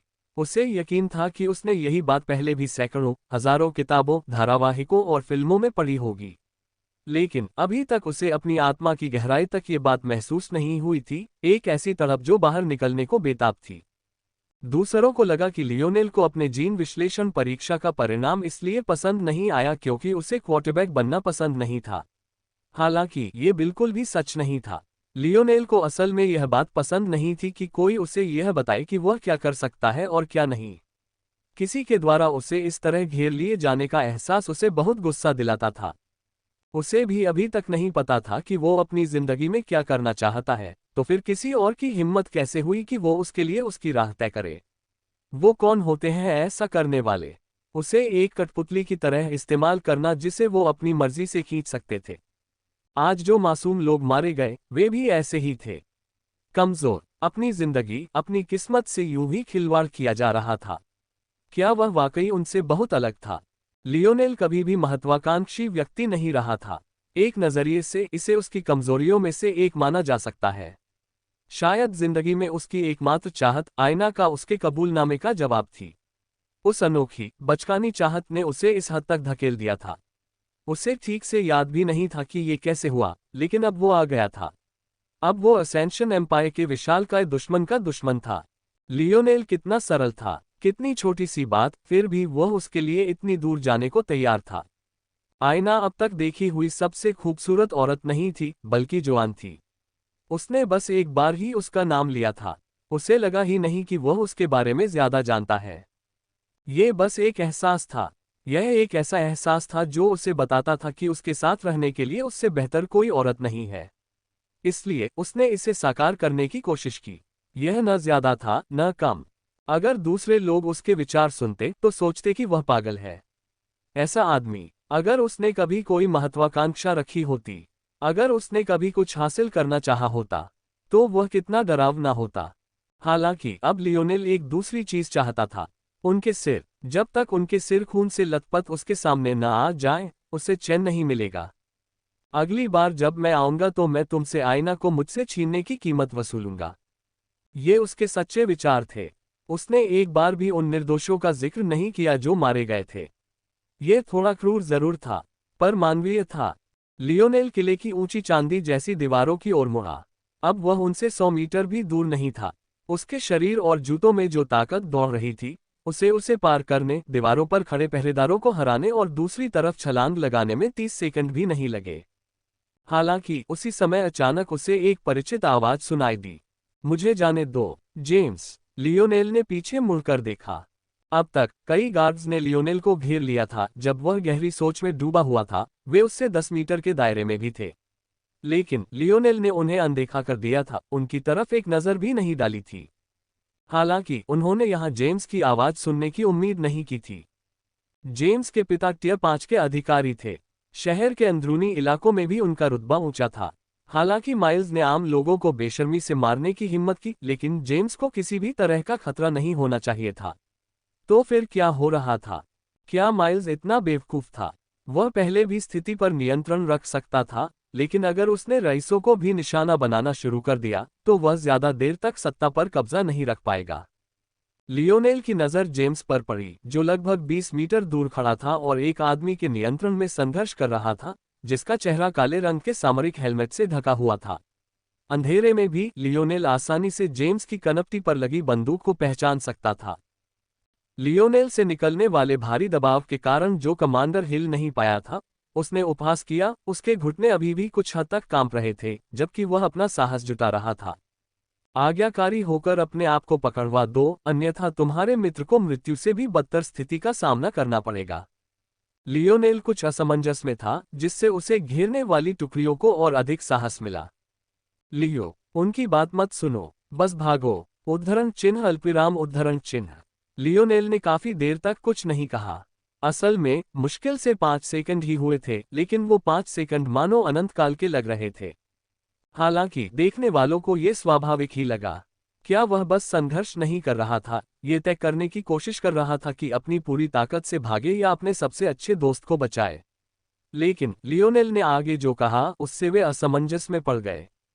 जेम्स, क्या तुम सच में चाहते हो कि मैं उसे मार डालूं?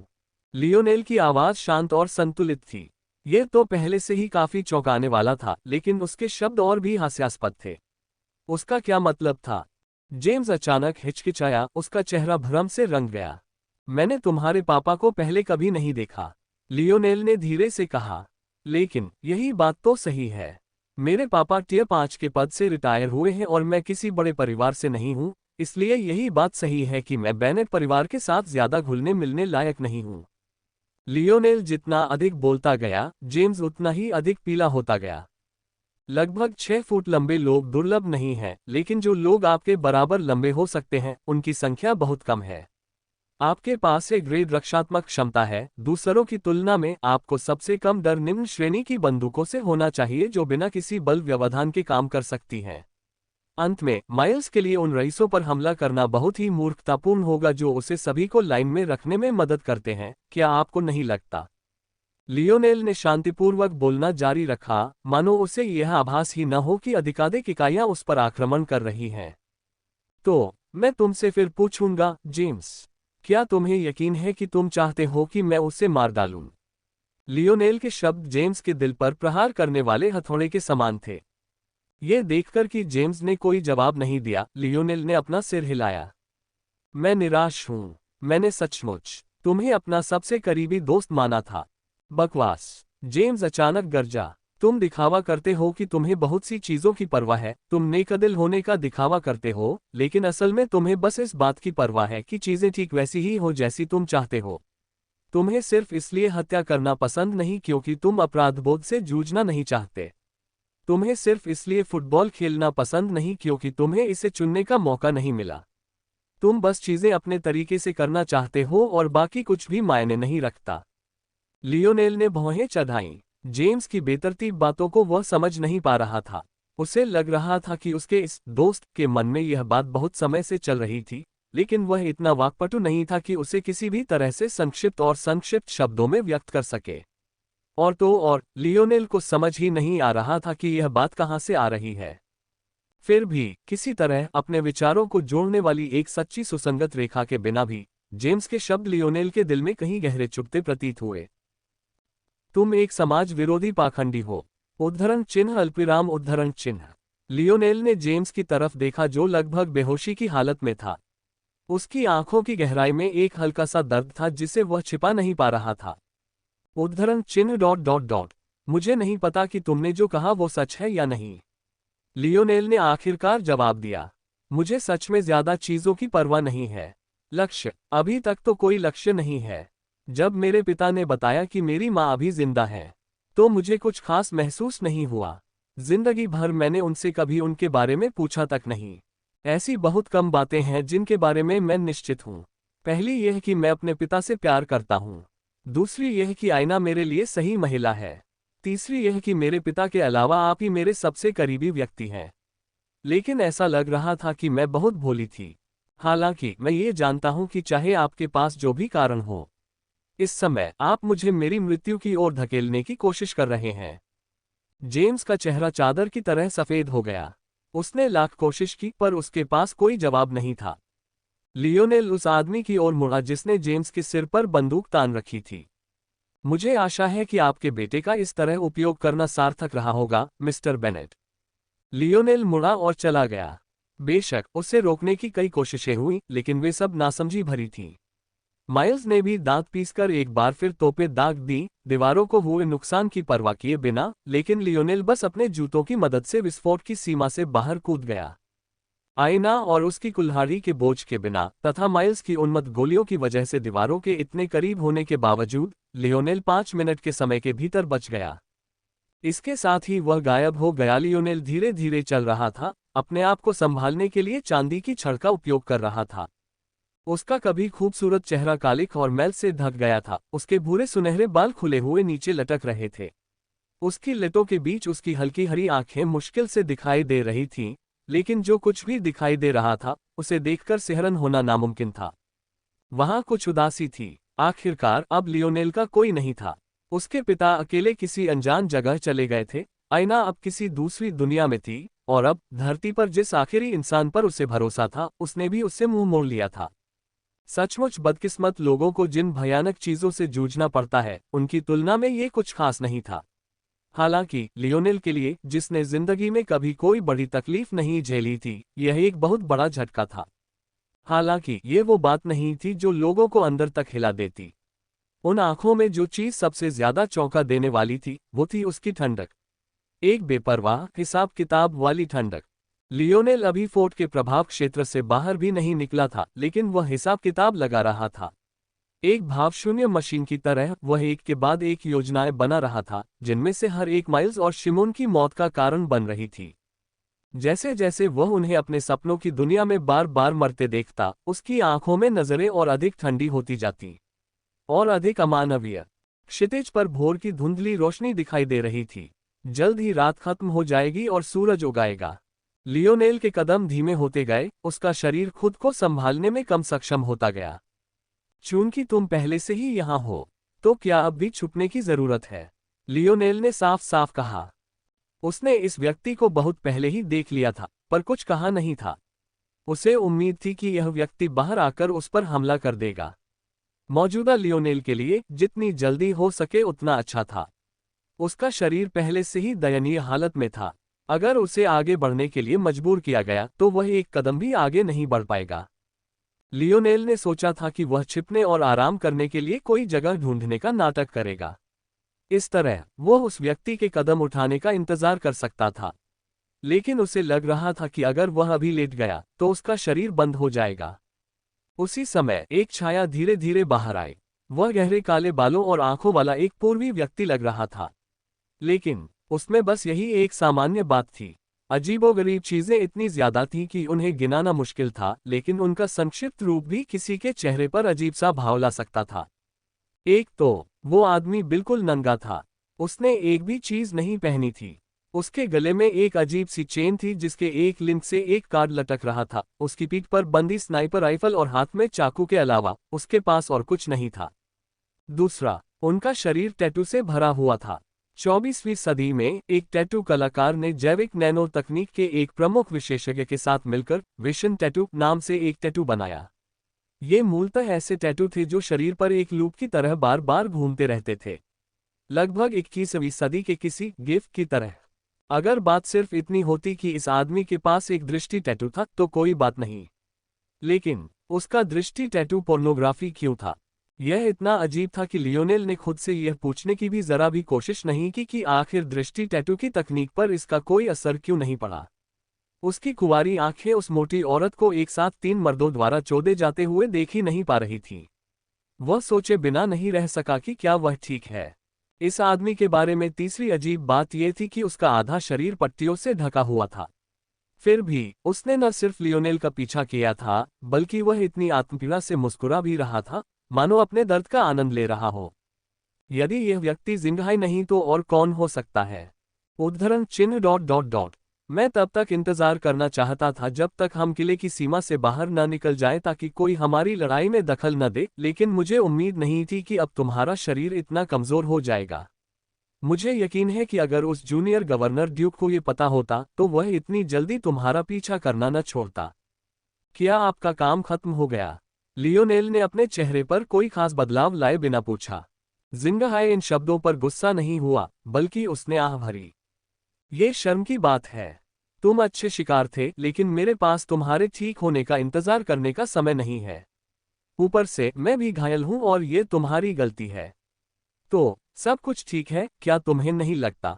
जिंगहाई ने अपने होंठ चाटे और एक कदम आगे बढ़ा, लेकिन उसके बाद जो उसने देखा उससे वह स्तब्ध रह गया। लियोनेल ने अपनी कलाई हिलाए और उसके स्थानिक कंगन से एक ग्रेनेड निकला। चूंकि यही बात है तो चलो साथ साथ मरते हैं। लियोनेल मुस्कुराया, पर वह जिंगहाई के अपने से भी ज्यादा ठंडा लग रहा था। जिंगहाई कुछ कर पाता इससे पहले ही लियोनेल ने पिन खींच ली। हालांकि उसके चेहरे पर घबराहट के भाव के बावजूद जिंगहाई अंदर ही अंदर उपहास कर रहा था। freewebnovel.com। ये बेवकूफ, जिंगहाई मन ही मन हंसा। फिर उसने अपनी पलक झपकाने की क्षमता तैयार की और उसे सक्रिय कर दिया। हालांकि गायब होने से पहले आखिरी पल में उसने जो देखा उससे उसकी आंखें भ्रम में सिकुड़ गईं। उद्धरण ... उसने ग्रेनेड हमसे दूर फेंक दिया। क्या? अरे नहीं! टकराना! यह आवाज ग्रेनेड की नहीं थी। लियोनेल ने उसे इतनी दूर फेंका था कि इस धमाके के सामने वह कुछ भी नहीं थी। जब जिंगहाई एक बार फिर प्रकट हुआ तो उसने पाया कि उसकी छाती पर एक बंदूक रखी हुई है, जिसकी गर्म नोक उसकी त्वचा को जला रही है। उसने चौंक कर लियोनेल की तरफ देखा, फिर गिर पड़ा, मर गया। लियोनेल उदासीनता से जिंगहाई के जीवन के अंतिम क्षण को देख रहा था। उस क्षण उसे लगा जैसे उसका हाथ फटने ही वाला है। फोर्स डिसरप्शन टावरों के बिना हैंडगन की रिकॉइल मिटिगेशन तकनीक अब काम नहीं कर रही थी, इसलिए उसे खुद ही इसका खामियाजा भुगतना पड़ा। हालांकि वह तैयार था, फिर भी उससे बहुत दर्द हुआ था। ये बहुत बुरी बात है कि आप बहुत ज्यादा बोलते हैं, लियोनेल ने सोचा और उस कार्ड की ओर बढ़ा जिसे जिंगहाई ने जिज्ञासावश उसके गले में लटका दिया था। जिस पल जिंगहाई ने लियोनेल को इतनी ज्यादा जानकारी दे दी कि वह कुछ भी समझ नहीं पाया, उसका अंत हो गया। उसके पास कोई मौका ही नहीं था। उसे तो मरने के बाद भी अंदाजा नहीं था कि लियोनेल ने उसे इतनी आसानी से कैसे पहचान लिया था। जैसे ही जिंगहाई ने कहा कि उसे चोटें लियोनेल की वजह से लगी हैं, लियोनेल को कुछ बातें याद आईं। उसने किसी को इस तरह घायल नहीं किया था। क्या जिंगहाई उन तोपों की बात कर रहा था जो माइल्स इस्तेमाल कर रहा था? लेकिन जब लियोनेल ने अपनी पीठ पर स्नाइपर राइफल देखी तो उसे कुछ और ही एहसास हुआ। क्या यही वो स्नाइपर हो सकता है जिस पर उसने गोली चलाई थी? क्या उसे मरना नहीं चाहिए था? लियोनेल को उस गोली पर पूरा भरोसा था। तभी लियोनेल को समझ आया, अगर वह स्नाइपर बच गया तो 84% संभावना थी कि उसमें कोई ऐसी क्षमता थी जिससे वह बच पाया। लियोनेल के अवलोकन के आधार पर इस क्षमता के रक्षात्मक होने की 7% संभावना थी और 91% संभावना थी कि यह चकमा देने वाली हो। इसके रक्षात्मक होने की संभावना कम थी, वरना जिंगहाई इतना घायल नहीं होता। लियोनेल ने तब ये निष्कर्ष निकाला कि यह क्षमता या तो तेज गति, किसी प्रकार की अभेद्यता या संभावित रूप से टेलीपोर्टेशन से संबंधित थी। शुरुआत में लियोनेल ने टेलीपोर्टेशन को सबसे कम संभावना दी थी क्योंकि वह सहज रूप से जानता था कि यह एक दुर्लभ उच्च श्रेणी की क्षमता होगी। हालांकि जब जिंगहाई उसकी ओर बढ़ा तो लियोनेल को एहसास हुआ कि उसकी गति का आंकड़ा बहुत कम है, इसलिए टेलीपोर्टेशन एक रैंक ऊपर चला गया। इससे अभेद्यता और टेलीपोर्टेशन दोनों ही बचे। तो लियोनेल ने ग्रेनेड के साथ एक परीक्षण किया। उसे विश्वास नहीं था कि जिंगहाई की क्षमता अभेद्य थी, वरना वह घायल नहीं होता।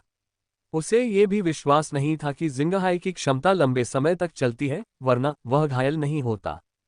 इससे लियोनेल अंततः इस नतीजे पर पहुंचा कि जिंगहाई की क्षमता अल्पकालिक अभेद्यता या कम दूरी तक टेलीपोर्टेशन की थी।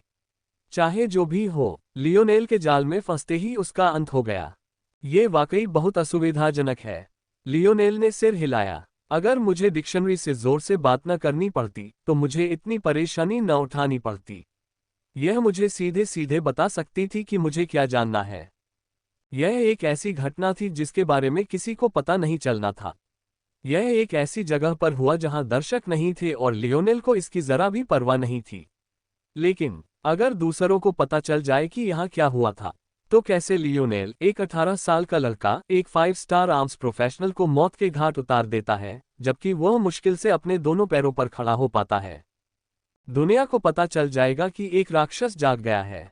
Slayer legion. लियोनेल की आंखें सिकुड़ गईं जब उसने जिंगहाई द्वारा छोड़े गए कार्ड को देखा। स्लेयर लीजन, यह एक ऐसा नाम था जिसके बारे में बहुत कम लोग जानते थे। ऐसा इसलिए नहीं था क्योंकि वे खुद को छुपाना चाहते थे। दरअसल ये बिल्कुल उल्टा था। इस समूह को व्यापक रूप से पहचाने जाने और प्रसिद्ध होने से ज्यादा कुछ नहीं चाहिए था। हालांकि वे हमेशा असेंशन साम्राज्य के दबाव में रहे। जो कुछ लोग इसका नाम जानते थे वे या तो उच्च पदस्थ सरकारी अधिकारी थे या अन्य दुर्भाग्यशाली व्यक्ति थे जो इसके कई असफल अभियानों के दौरान वहां मौजूद थे। अब तक जो लोग काफी चतुर थे वे शायद अंदाजा लगा चुके होंगे कि यह स्लेयर लीजन क्या है। ये वही विद्रोही सेना थी जिसने शक्तिशाली असेंशन साम्राज्य का सामना करने का साहस किया था। विद्रोहियों को अमानवीय और नपुंसक बनाने के लिए असेंशन साम्राज्य ने उनकी खबरों को इस हद तक दबा दिया कि कई लोगों को तो ये भी पता नहीं था कि उनका कोई नाम भी है। लियोनेल को जिंगहाई के उनसे जुड़े होने की उम्मीद नहीं थी। उसने इसे इस तरह गले में पहनने की हिम्मत दिखाई, लेकिन फिर भी वो बिल्कुल भी आम इंसान नहीं लग रहा था। freewebnovel.com। विद्रोही सेना हैन्ना। लियोनेल ने जिंगहाई का कार्ड अपने हाथ में पलटा। उद्धरण चिन्ह ... मुझे इसमें शामिल होने में कोई दिलचस्पी नहीं है, लेकिन मैं शायद इन लोगों का इस्तेमाल करके उन्हें जल्दी मार सकता हूं। तारांकन। ऊंचे असेंशन प्रांत में एक महल था जो पहाड़ जितना ऊंचा था। चारों ओर सोने और चांदी के खूबसूरत आभूषण बिखरे हुए थे जो एक ऐसी भव्यता का प्रदर्शन कर रहे थे जिसे समझना असंभव था। राज दरबार में देश भर से कुलीन लोग इकट्ठा हुए थे। अगर किसी को मेटामॉर्फोसिस के बारे में पता न होता तो इस जगह से यह अंदाजा लगाना नामुमकिन होता कि इतनी भयानक घटना हो रही है। बाहर से असेंशन पैलेस कितना बेदाग दिखता था इसकी तो बात ही छोड़िए, असेंशन प्रांत का ज्यादातर हिस्सा भी इससे पूरी तरह अछूता लग रहा था। फिर भी यहाँ कितने ही शक्तिशाली लोग इकट्ठे हुए थे। एक व्यक्ति ऐसा था जिसकी उपस्थिति इतनी अधिक थी कि वे सब पूरी तरह डूब गए। वह चेहरे पर हल्की मुस्कान लिए सिंहासन पर बैठे थे। उनकी झुर्रियों के कारण वे काफी बूढ़े लग रहे थे, शायद लगभग 60 साल के। लेकिन उनमें एक युवा उत्साह था जो किसी 20 साल के युवा जैसा था। उसके बाल चमकीले सफेद सुनहरे थे जो मानो अपनी ही रोशनी बिखेर रहे हों। उसकी आंखें दो हरे पन्ने जैसी थीं, मानो रत्न हो। उसकी दाढ़ी घनी थी और लगभग शेर के अयाल जैसी लग रही थी, लेकिन उसे इतनी बारीकी से संवारा गया था कि एक भी रेशा अपनी जगह से हटकर नहीं था। वह अमानवीय होने की हद तक सुंदर और अछूत होने की हद तक करिश्माई था। उसका व्यक्तित्व ऐसा था कि उसके सामने किसी के लिए भी अपना गुस्सा दबाना नामुमकिन था। वह सम्राट गेरवाइस फॉक्स थे, वह व्यक्ति जिसके पास पृथ्वी पर सबसे अधिक शक्ति थी। इस समय एक आदमी बदसूरत चेहरे के साथ उसके सामने घुटनों के बल बैठा और बहुत सी बातें समझा रहा था जिन्हें उसने गंभीरता से सुना। घृणित, ये कहानी सुनते ही एक रईस दहाड़ा। 2 बच्चे वास्तव में इतना बेशर्म होने की हिम्मत करते हैं सिर्फ इसलिए कि उन्हें वेरिएंट के रूप में जागृत किया गया था। आपका रॉयल ब्लू प्रांत क्या कर रहा है, गवर्नर ड्यूक लेम? आप 2 आम लोगों को शामिल नहीं कर सकते हैं। घुटनों के बल बैठे आदमी के चेहरे पर एक भद्दा भाव था, लेकिन उसने खंडन नहीं किया और महामहिम के जवाब का इंतजार करने लगा। वह जानता था कि अब दरबार में उसके दुश्मन उसे कोई मौका नहीं देंगे क्योंकि उसके बेटे ने इतनी बड़ी गलती कर दी है। अब बस यही विकल्प था कि सच सच बता दिया जाए। इसे छिपाने से बात और बिगड़ जाएगी। अचानक बादशाह हंसने लगा। उसकी हंसी इतनी हर्षोल्लास और खुशी से भरी थी कि राज दरबार स्तब्ध होकर चुप हो गया। लियोनेल मोरालेस है ना? हाँ, सम्राट फॉक्स हंसता रहा। तुम मुझसे पूछ रहे हो कि एक किशोर लड़के का क्या करना है? जो चाहो करो, पूरी ताकत लगा दो। अगर हो सके तो उसे मार डालो, हालांकि मुझे शक है कि तुम ऐसा कर पाओगे। ये शब्द सुनकर वे अवाक रह गए। क्या हो रहा था? हालांकि सम्राट फॉक्स हंसते रहे। कुछ रईसों को मार डाला, कई हजार आम लोगों को मार डाला, सीधे आदेशों की अवहेलना की। तो क्या हुआ? अगर तुम कर सकते हो तो आगे बढ़ो और उसे मार डालो। वास्तव में अगर कोई उसे मार सकता है तो मैं तुम्हें बहुत बड़ा इनाम दूंगा। अगर तुम सफल हो गए तो असेंशन प्रांत के बाद हम जो दूसरा प्रांत साफ करेंगे वह तुम्हारा होगा। उद्धरण चिन्ह ... माफ कीजिए, गवर्नर ड्यूक ल्यूम को लगा कि उन्होंने गलत सुना होगा। यही होगा, है ना? दुर्भाग्यवश सम्राट फॉक्स हंसते रहे। लियोनेल, क्या ऐसा है? मेरी बेटी ने सचमुच मुझे एक परपोता दिया है। कुछ और मार डालो, कुछ और उत्पात मचाओ, किसे परवाह है? एक फॉक्स आदमी बिल्कुल ऐसा ही होना चाहिए। गवर्नर ड्यूक ल्यूम बेहोश हो गए। वह जमीन पर गिर पड़े और सपनों की दुनिया में जो कुछ उन्होंने सुना था उसे याद करने लगे। असेंशन रॉयल कोर्ट में हंगामा मच गया। वे सभी जानते थे कि सम्राट गर्वेस फॉक्स के जीवनकाल में 2 बच्चे हुए थे, उनकी सबसे बड़ी बेटी और उनका सबसे छोटा बेटा। बाद वाले की प्रतिभा का जिक्र करना जरूरी नहीं था, चाहे वह उसकी बुद्धिमत्ता हो, शान शौकत हो या व्यक्तिगत शक्ति हो, किसी में कोई कमी नहीं थी। हालांकि उनकी प्रतिभा के बावजूद सम्राट ने उन्हें औपचारिक रूप से युवराज की उपाधि कभी नहीं दी, जबकि ऐसा करना परंपरा रही है। किसी को भी इसका कारण पता नहीं था, लेकिन गेरवाइस फॉक्स लगभग एक मिथकीय व्यक्ति थे। उनके फैसलों पर सवाल उठाने की हिम्मत करने वाले अब मौजूद ही नहीं रहे। लेकिन जब बात राजकुमारी की आई तो वे पूरी तरह से अनजान थे। आखिरी बार जब उसे देखा गया था तब वह 10 साल की भी नहीं थी। तब से वह किसी भी सार्वजनिक स्थान पर नहीं दिखी थी। किसी को नहीं पता था कि वह कहाँ है। अब जाकर सम्राट के शब्दों की मदद से उन्हें पता चला कि वह न सिर्फ जिंदा थी, बल्कि उसकी शादी भी हो चुकी थी और उसका एक बच्चा भी था। ऐसा कैसे हो सकता था कि देश की पहली बेटी की शादी बिना उनकी जानकारी के हो गई? आखिर इसके पीछे कौन सा राज छिपा था? बेशक कई लोगों को लगा कि यह किसी तरह की साजिश है, लेकिन यह बात तुरंत खारिज कर दी गई। अगर बात इतनी ही सीधी सादी थी कि राजकुमारी ने अपने पिता की बात न मानकर एक ऐसे आदमी से शादी कर ली जिसे वह स्वीकार नहीं करते थे, तो वह 10 साल की होने से पहले ही गायब क्यों हो गई? ऐसा तो नहीं हो सकता कि उसकी शादी बचपन में ही हो गई हो, है ना?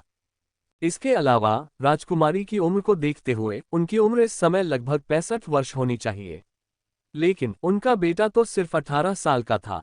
तो उनके 10वें जन्मदिन और 47वें जन्मदिन के बीच के समय में कौन से राज छिपे रहे होंगे? सच्चाई चाहे जो भी हो, शाही दरबार असमंजस में था। सम्राट उन्हें प्रोत्साहित कर रहा था कि अगर हो सके तो वे जाकर लियोनेल को मार डालें, और यहाँ तक कि उन्हें मुंह में पानी लाने वाले इनाम देने का वादा भी कर रहा था। लेकिन उनमें से वास्तव में पहला कदम उठाने का साहस किसने किया?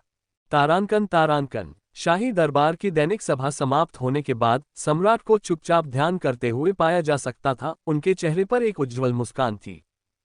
शक्ति के भंवर धीरे धीरे उसके शरीर में प्रवेश कर रहे थे। लियोनेल की तुलना में उसकी गति काफी धीमी थी, लेकिन ऐसा लग रहा था कि वह अपना समय ऐसे ले रहा था जैसे कोई अच्छी धीमी गति से टहल रहा हो। अगर कोई गौर से देखे तो सम्राट के चेहरे पर झुर्रियों की गहरी लकीरें धीरे धीरे कम होती दिखाई दे रही थीं। काफी देर बाद वह आज सुबह से भी ज्यादा जवान लग रहे थे। शाही दादा, ये देखकर कि सम्राट ने अंततः अपनी आंखें खोल ली हैं, तीखी भौं वाला एक युवक विनम्रतापूर्वक उनके सामने घुटने टेककर बैठ गया। युवक के बाल भी चमकीले सफेद सुनहरे थे, हालांकि सम्राट की तुलना में कुछ हल्के। ऐसा लग रहा था कि फॉक्स के जीन काफी मजबूत थे, क्योंकि उसकी आंखें भी गहरे हरे रंग की थीं। वह सुंदर और आत्मविश्वास से भरा हुआ था। उसके कंधे चौड़े और शक्तिशाली थे, और हालांकि वह अपने दादा के सामने हथियार लाने की हिम्मत नहीं कर पाया, लेकिन उसके बेदाग हाथों के कठोरपन से पता चलता था कि वह हथियार चलाने में माहिर था। नूह, तुम इस पुराने सिंहासन को देखने क्यों आए हो? सम्राट की मुस्कान फीकी नहीं पड़ी। वह किसी दादा से अपने पोते से बातें करते हुए बिल्कुल अलग नहीं लग रहे थे। उद्धरण चिन्ह ... मेरा एक चचेरा भाई है। नूह ने जिज्ञासा से पूछा। बिल्कुल, तुम्हारा एक चचेरा भाई तो 18 साल से है। तुम उससे बस थोड़े बड़े हो। नूह इस जवाब से थोड़ा निराश हुआ। सम्राट को साफ पता था कि वह ये सवाल क्यों पूछ रहा है। बात यह नहीं थी कि उसका कोई चचेरा भाई था, बल्कि यह थी कि यह बात क्यों छिपाई गई थी। हालांकि नूह अपने दादाजी को इतने लंबे समय से जानता था कि सीधे पूछना बेकार होगा। उसे कोई और रास्ता ढूंढना था। उद्धरण चिन्ह ... क्या आप सचमुच उन रईसों को उसे मारने की कोशिश करने की अनुमति देंगे? सम्राट की मुस्कान और गहरी हो गई। हाँ, उसने जवाब दिया। अगर प्रतिभा ग्रीनहाउस में उगाई जाए तो उसकी कोई कीमत नहीं होती। एक हुनर। नूह का जबड़ा अनायास ही कस गया। क्या वह आपके लिए मुझसे ज्यादा कीमती है, शाही दादाजी? कोई उम्मीद कर सकता है कि एक दादा अपने पोते का दिल जीतने के लिए इस तरह की परिस्थिति में कुछ करेगा, लेकिन सम्राट ने ऐसा कुछ नहीं किया। इसके बजाय उसने कुछ देर सोचा और फिर सिर हिला दिया, मानो ये बात साफ हो। उसकी माँ तुम्हारे पिता से ज्यादा प्रतिभाशाली है, और उसके पिता तुम्हारी माँ की कल्पना से भी परे हैं। क्या ये तार्किक निष्कर्ष नहीं है? नूह को लगा जैसे उसकी धड़कनें भी धीमी हो गई हो, मानो वह भी उसके साथ हार मानकर आहें भर रहा हो। इस तरह के जवाब से उसे कोई आश्चर्य नहीं हुआ। उसे आश्चर्य तो बयान के दूसरे हिस्से से हुआ। उसकी माँ के अलावा उसके पिता धरती पर पैदा हुए थे, लेकिन उसकी माँ, ऐसा कैसे हो सकता है? लियोनेल के पिता को ऐसा मूल्यांकन कहाँ से मिला? ऐसा लग रहा था जैसे उसके शाही दादा, जो किसी भी चीज से नहीं डरते थे, भी इस आदमी को लेकर कुछ शंकाएं रखते थे। अगर ऐसा है शाही दादाजी, तो मेरा चचेरा भाई मेरे साथ क्यों नहीं बढ़ा? सम्राट चुप रहा और नूह की ओर मुस्कुराता रहा, लेकिन इससे नूह को ऐसा लगा जैसे वह अपने ही पसीने में डूब रहा हो। जो लोग अच्छे वातावरण में पले बड़े होते हैं, वे अक्सर बेकार साबित होते हैं। सम्राट ने अंततः उत्तर दिया। लेकिन आप सोच रहे हैं कि मैं ये क्यों कहता हूं कि उसके पिता और माँ दोनों आपके पिता से बेहतर हैं, फिर भी मैं ये भी कहता हूं कि उसके पास रहने के लिए अच्छा वातावरण नहीं था। हाँ, सम्राट की मुस्कान और गहरी हो गई। यही वजह है कि तुम्हारी माँ अभी तुम्हारे जीवन में सक्रिय रूप से हिस्सा नहीं ले सकती। क्या तुम्हें लगता है कि उनके पास इसके लिए कोई वजह नहीं थी? नूह की आंखें चौड़ी हो गईं। इस बातचीत के शुरू होने के बाद से यह पहली खुशखबरी थी जो उसे मिली थी। यह एक साधारण वाक्य था, लेकिन उसे लगा कि यह उसे खुशी से घुटन दे रहा है। बेशक नूह को यह नहीं पता था कि सक्रिय रूप से भाग न ले पाने के बावजूद लियोनेल के पिता तमाम प्रतिबंधों के बावजूद उसके साथ रहे। उसके शाही दादा ने यह महत्वपूर्ण जानकारी क्यों छिपाई, ये बताना असंभव था। बहुत बेहतर महसूस करते हुए नूह ने खिलखिलाकर मुस्कुराया। शाही दादाजी, मैं असेंशन प्रांत छोड़कर अपने चचेरे भाई की तलाश में जाना चाहता हूँ। फिर हम मिलकर उसकी आने वाली चुनौती का सामना कर सकते हैं। आपने कहा था कि ग्रीनहाउस में एक प्रतिभा का कोई खास महत्व नहीं होता, है ना? सम्राट ने सिर हिलाया। नहीं, यह उसकी चुनौती है, तुम्हारी नहीं। नूह ने तुरंत अपना सिर नीचे कर लिया, उसे एहसास हुआ कि वह थोड़ा आगे निकल गया था। हालांकि अगर तुम उसे मारने की कोशिश कर रहे हो तो मैं तुम्हें जाने की इजाजत दे सकता हूं। नूह को ऐसा लगा जैसे उसे बर्फ के पानी में डुबो दिया गया हो। उसने अपनी मांसपेशियों को पूरी ताकत से खींचा, खुद को कांपने से रोकने की कोशिश की।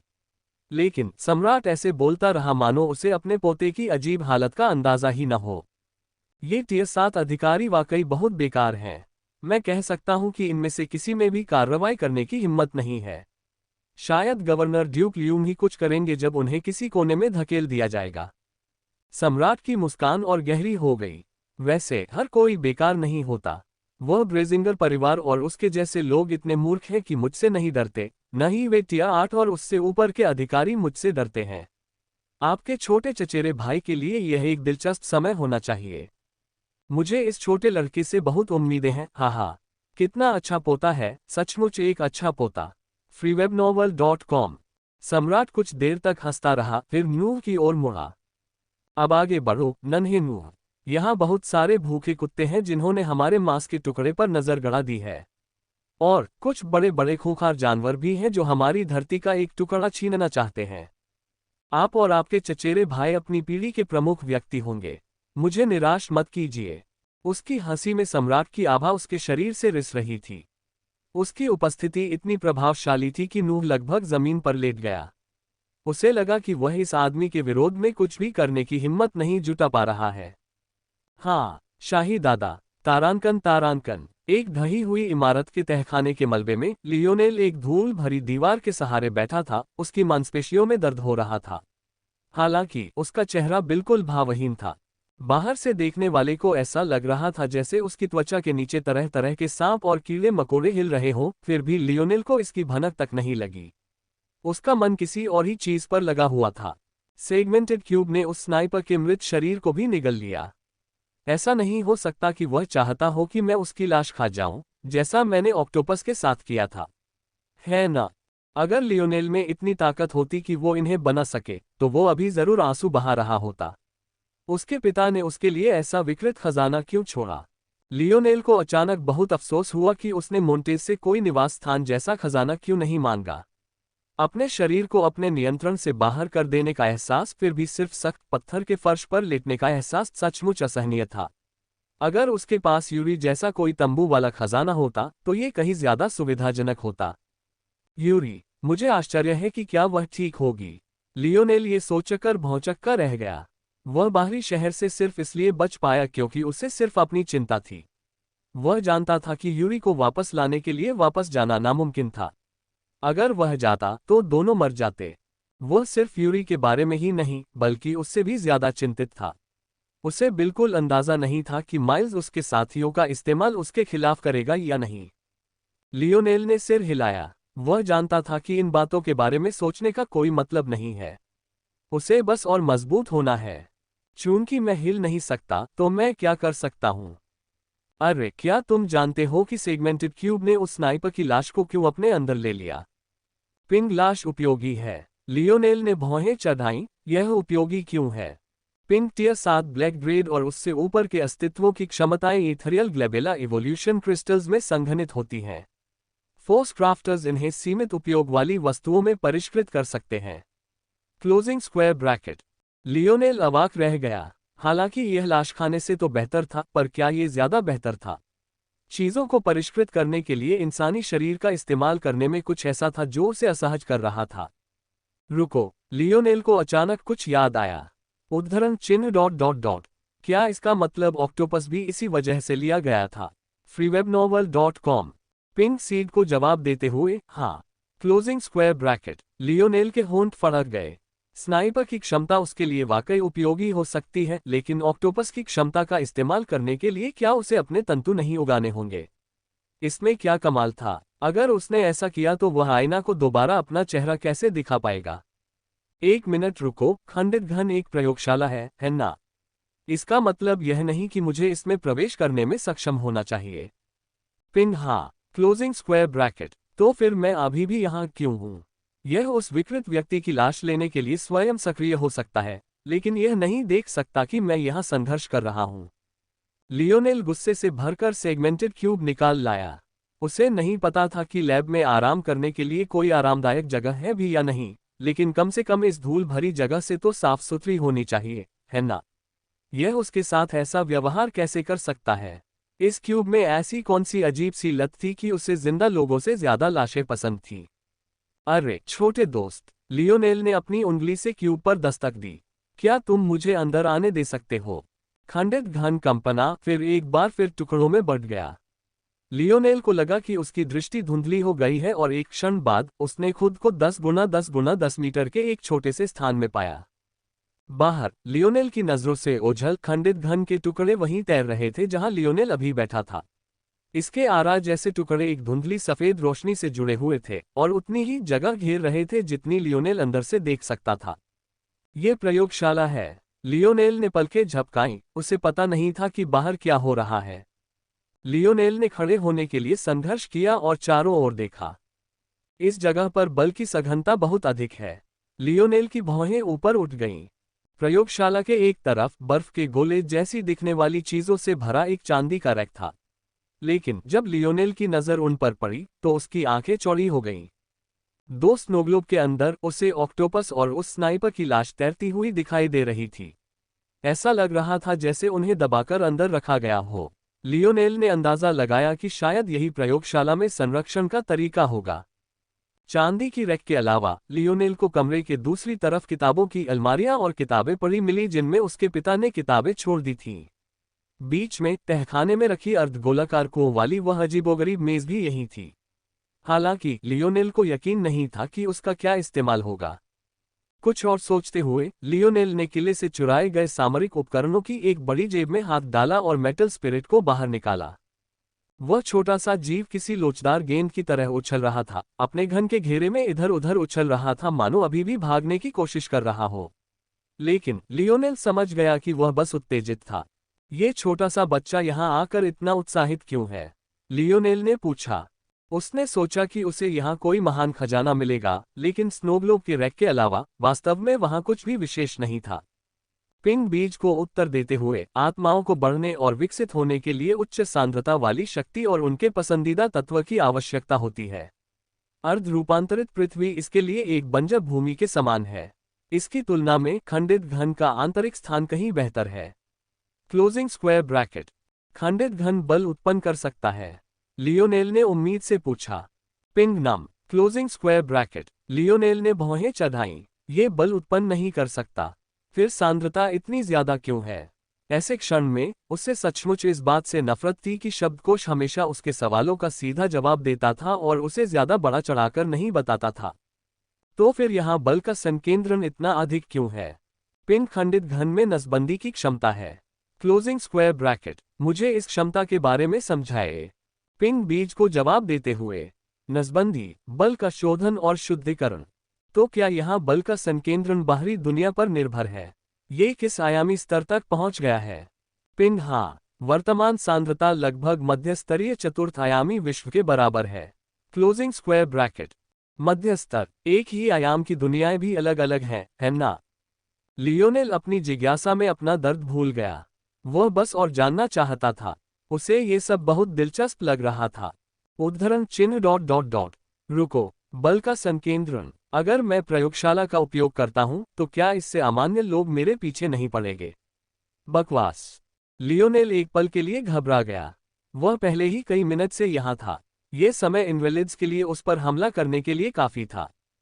पिंग नहीं, प्रयोगशाला अपनी बल गतिविधि को छिपाने में सक्षम है। Closing square bracket. लियोनेल की आंखें चौड़ी हो गईं और फिर वह जोर जोर से हंसने लगा। उसे तभी रुकना पड़ा जब उसे लगा कि उसका फेफड़ा उसके गले से बाहर निकल आएगा। यह दर्द वाकई असहनीय था। उसकी प्रगति हमेशा उन शापित इनवेलिड्स द्वारा सीमित रही थी।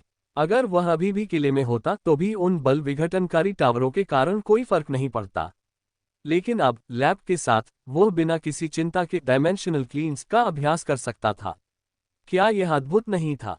मुझे अपने शरीर के ठीक होने का इंतजार करना होगा, तभी मैं कोई भी बल साधना कर पाऊंगा। लेकिन इस बीच मैं दूसरे काम भी कर सकता हूँ। आयना ने बताया कि वह 3 दिनों तक कमजोर महसूस करेगा, इसलिए उन 3 दिनों में उसकी रिकवरी बहुत धीमी होगी। हालांकि उन 3 दिनों के बाद उसका शरीर धीरे धीरे सामान्य गति से ठीक हो पाएगा। उसके बाद उसे ठीक होने में कितना समय लगेगा, लियोनेल को नहीं पता था। लेकिन खैर, चूंकि लैब उसे इनवैलिड से छुपा सकती थी, इसलिए अभी यहां से जाने की कोई जरूरत नहीं थी। लियोनेल का दिमाग एक पल के लिए भटक गया। अपने समय का सबसे अच्छा इस्तेमाल क्या होगा? थोड़ी देर बाद लियोनेल ने एक निर्णय लिया। वह एक अजीब मेज पर गया और 2 अयस्क, एक जोड़ी दस्ताने, एक कलम और अंत में मेटल स्पिरिट निकाला। मैं इस छोटे लड़के को अपना आधिकारिक परिचित कैसे बनाऊं?